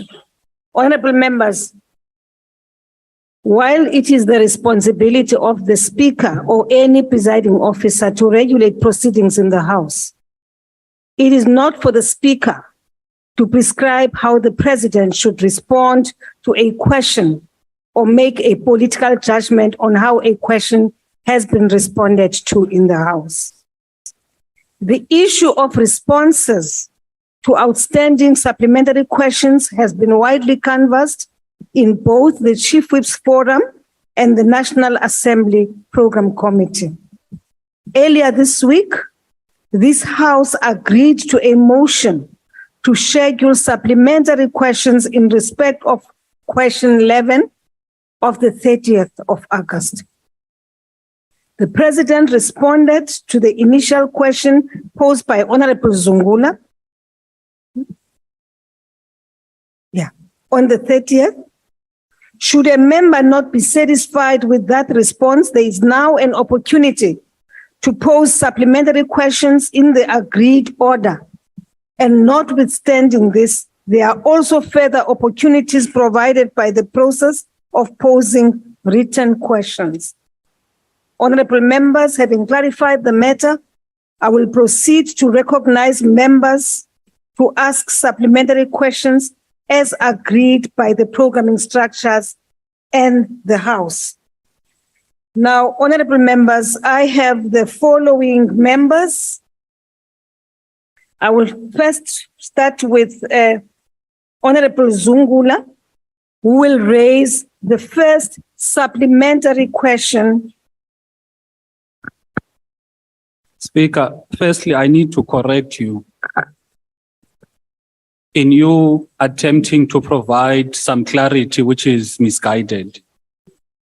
In the meeting, in the last session on the 30th of August, when the president was asked this question, he responded and stated he has been advised not to answer.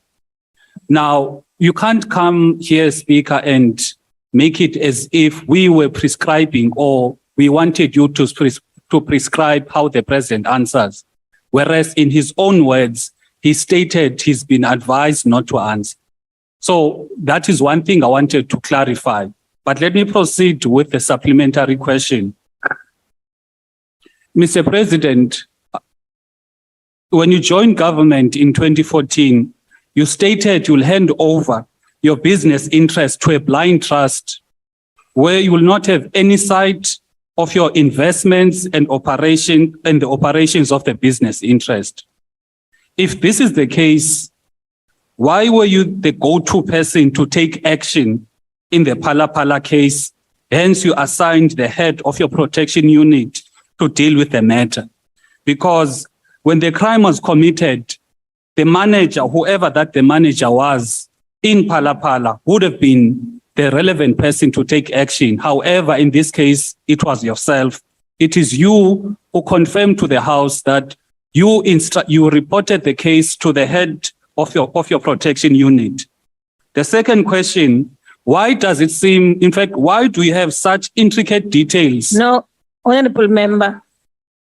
Honorable member. Hayi kaloku imani, honorable. Order.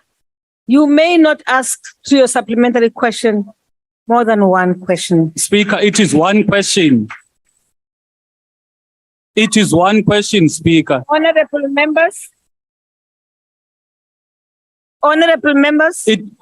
Speaker, yes. It is one question. Okay, continue. Thank you. Mr. President, why do you have such intricate details such as money lost, the clients, yet your business interests are supposedly held in a blind trust where you've got no sight? Are you currently involved in any businesses wherein you buy and sell merchandise while at the same time you are the president of the country? Thank you. Thank you, honorable members. Honorable Khatib, yes, Lakute. Honorable Lakute. Thank you very much, Honorable Speaker. I think we shouldn't move away from our rules. Our rules are clear, Honorable Speaker, that a person is allowed to ask a follow-up question, only one, not two. So we must not set a precedence that we allow people to ask 3 questions. That is against the rules. Thanks. Thank you, Honorable Lagude and Honorable Zungula. I'm sure you are aware of this in terms of rules 142. Okay. Honorable, yes, Honorable Mkalipi. Speaker, it will be fair for you to leave Honorable Zungula because it's his question. So just leave him. No, man. Honorable Mkalipi, is it a point of order? Yeah, Speaker, it's a point of order. So I'm saying to you, leave him to ask the question the way he is satisfied to him. Because this is his original question that was postponed because of your intervention.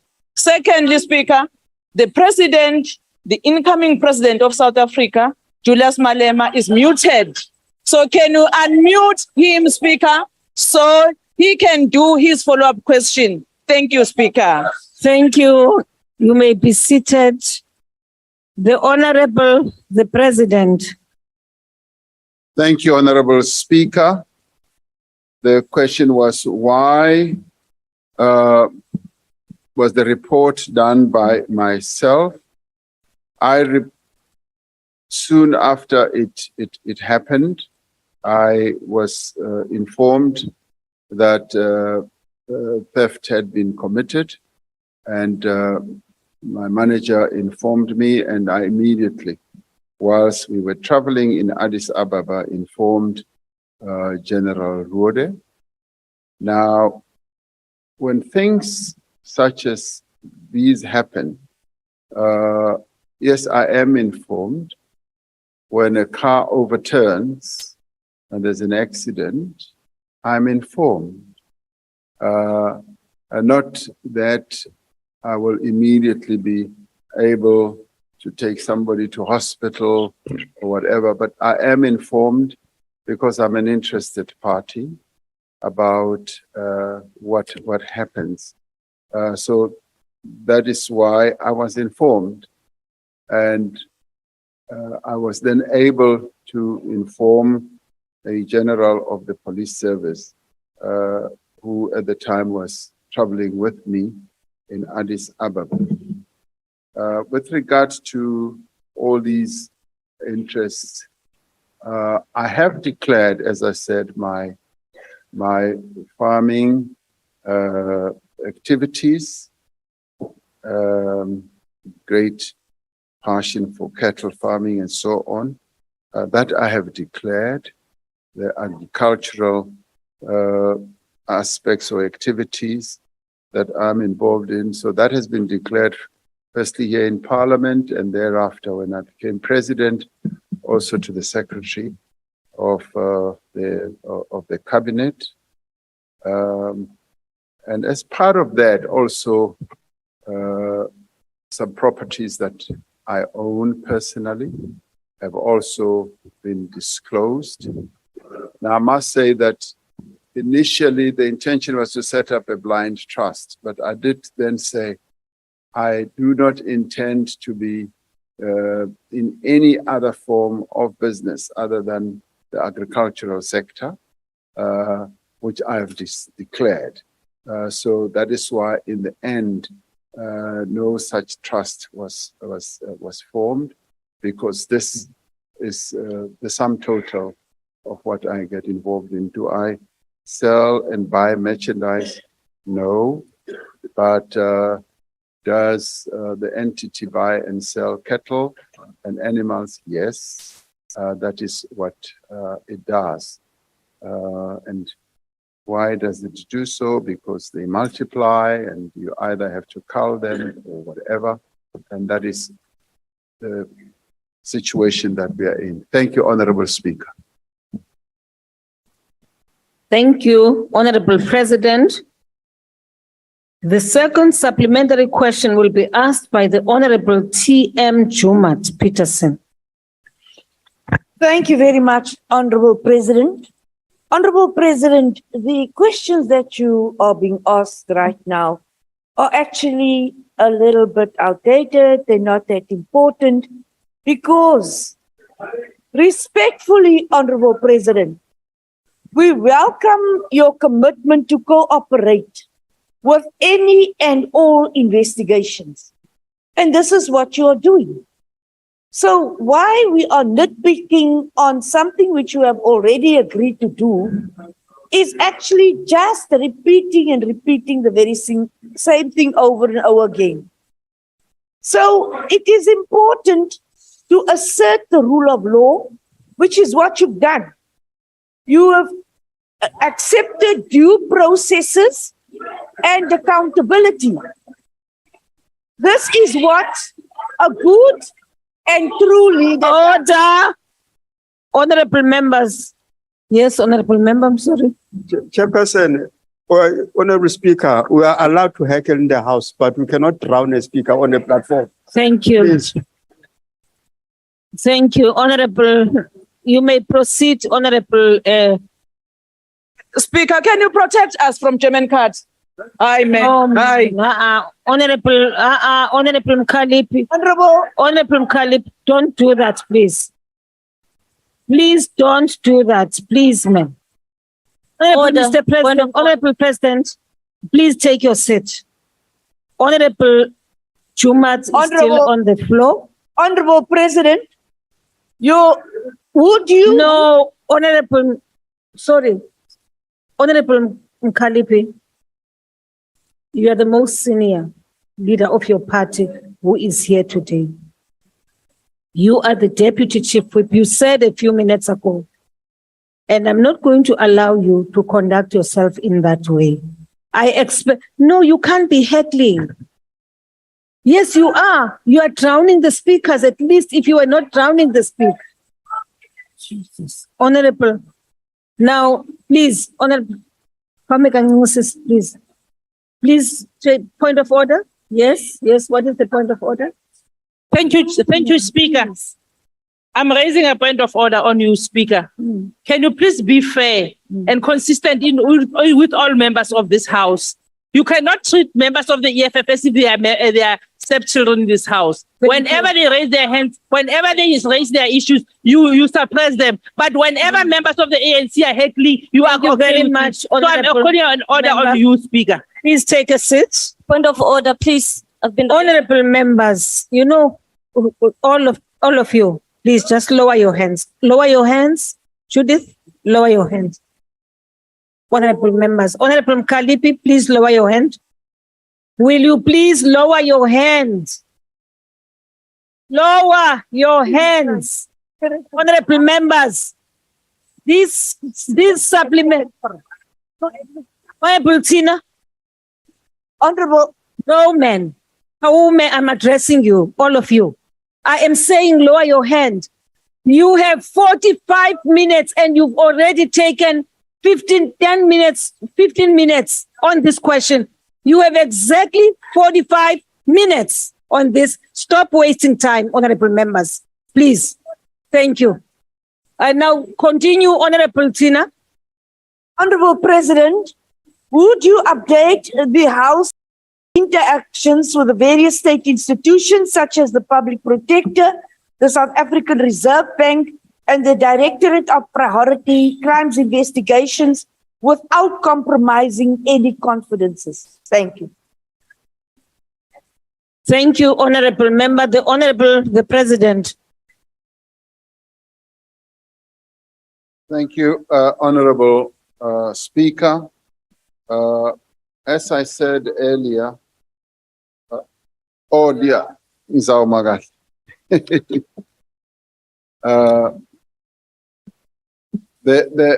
there are up to, I would say, 8 institutions that have been processing this matter and conducting thoroughgoing investigations. And I have been cooperating. And in some instances, they have asked questions of clarification, which I have provided. And I've been saying to myself that the process has been very thorough, and been actually impressed with the manner in which the questions have been raised, and also the supplementary questions, and to a point where I cannot fault the manner in which they have been raising questions, and I would not even say there's been any form of bias against me, because they have been very, very tough and thorough.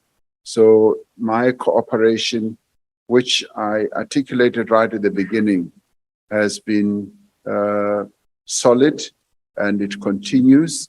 And they have been interviewing, I think, many, many people around all this. And I have continued to say that I will cooperate in whatever manner that they deem necessary. So I have not held back on this, and that's what I believe is good for governance, is good for accountability as well. Thank you, Honorable Speaker. Thank you, Honorable Member, President. Honorable members, before I proceed to invite the next speaker on the supplementary question. Honorable members, I think this is the 3rd time you've referred to Honorable Radebe as haircut. German cut.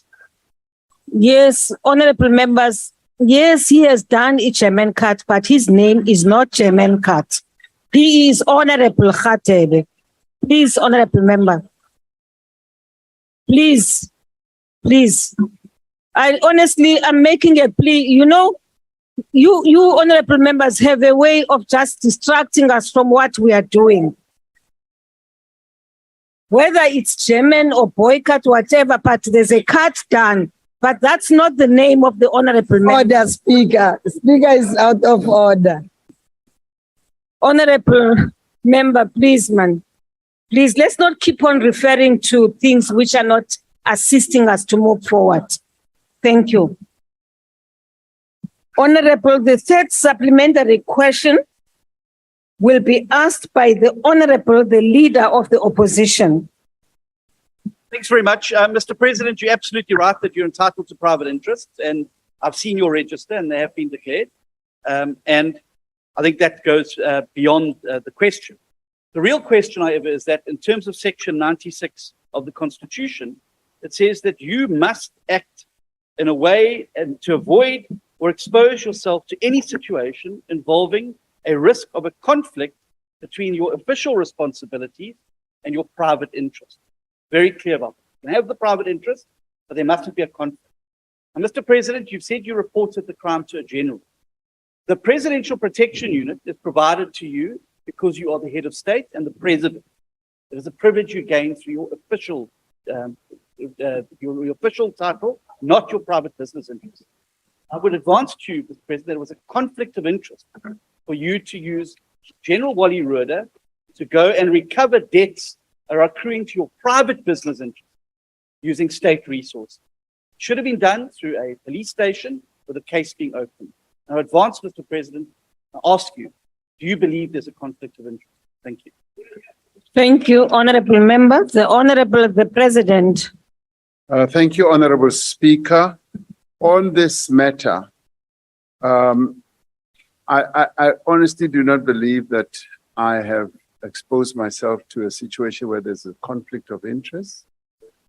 And to the extent that there could be that type of assertion, So, Mr. President, I'm really sorry. Will you please raise your voice? Sorry. Yeah, I'm saying to the extent that there could be that assertion, I know that the matter that you're referring to is being processed within the internal confines of the South African Police Service as to what General Roeder did and what he did not do. And in my own conclusion, there hasn't been a conflict of interest of the nature that you are talking about. But that is why I've been saying this matter does need, obviously, to be fully ventilated through the various institutions. And once the various institutions have ventilated this matter, this is precisely the issue that would then arise. But as far as I'm concerned, no, there has not been a conflict of interest, but the matter is currently being looked into in that context by the South African Police Service. Thank you, Honorable Speaker. Thank you, Honorable President. The last supplementary question will be asked by the Honorable J.S. Malema. Will you please open for Mr. Thank you very much, Speaker. Mr. President, I just want to ask, which procedure were you following by reporting to the General, who's your main protector? Because we're all equal before the law. And what makes you think that somehow you are so special that you can report crime to some general? Because crime gets reported at the church office. And the example you gave of a car that overturns, the car that overturns, they don't call you to call an ambulance. The people who are in that car that has overturned are the ones who call an ambulance. The person who called you to inform you about the crime that took place at Pala is the one that should have called the police or go to the police station to report the matter. Please accept you abused your power and you thought there was something special about you. That's why you didn't do the Mama Lima approach when her chickens are stolen to go to Seoul police station and report the case. Because she's an ordinary person. You see yourself above, and that's why you report crimes to generals and not to church office. You abused your power as a president of the republic, and you ought to accept, because there is no such a procedure. The person who called you, you are a law student. People like calling you a lawyer. You are not a lawyer, you are a graduate of law. You know how crime gets reported. They taught you that at school, Law 101, how crime gets reported. You did not follow any of the things they taught you at school in dealing with this matter because... Order, honorable members. So please, Thank you. You have abused your office by reporting the matter to a general without following any of the prescriptions. Thank you, honorable member. Thank you. Thank you. Thank you, honorable member. The president. Thank you. Thank you, Honorable Speaker. I'm glad that Honorable Malema corrected himself. Initially said, I'm a law student. I went, no, I'll correct you as well. Honorable Malema, I went beyond being a student. I'm a law graduate. I did graduate with a law degree. You are right, yes. And I did my articles.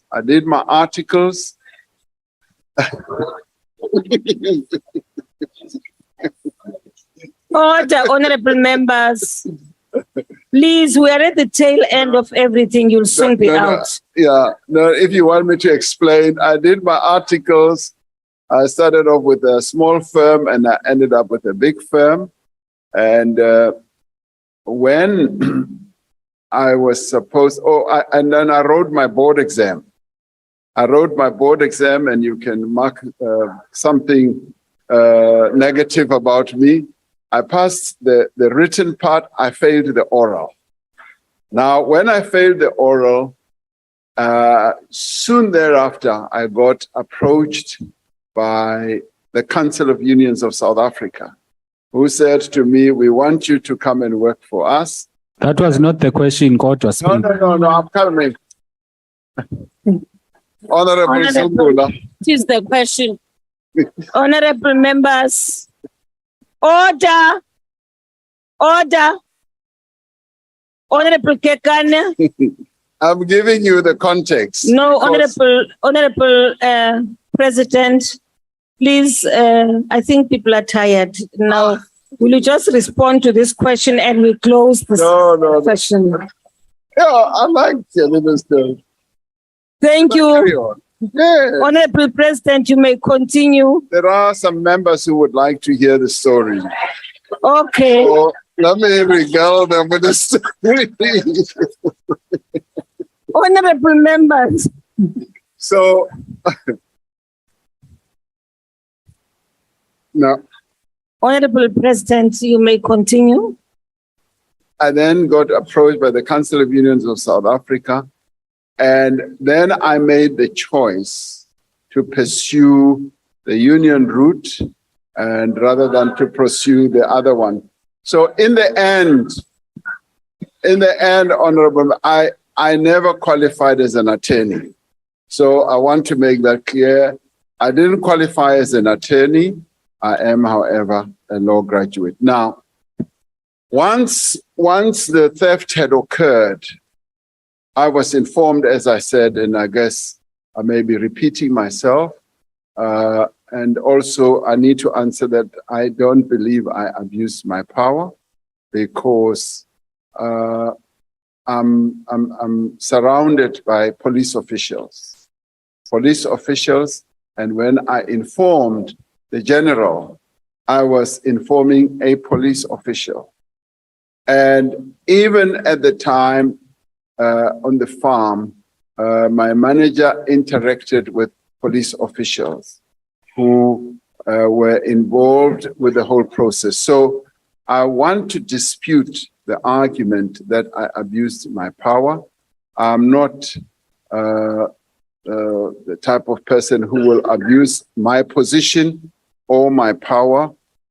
So I did not. And having reported it to the police official, I did believe that they will do what they need to do to ensure that this matter is properly handled. And that is the extent to which I was able to handle this matter. In my book, Honorable Speaker, it was reporting a crime to the police when I did inform a police general. Thank you very much. Thank you, Honorable President. That concludes questions to the President. I thank the President, and that concludes the business of the day. The House is adjourned.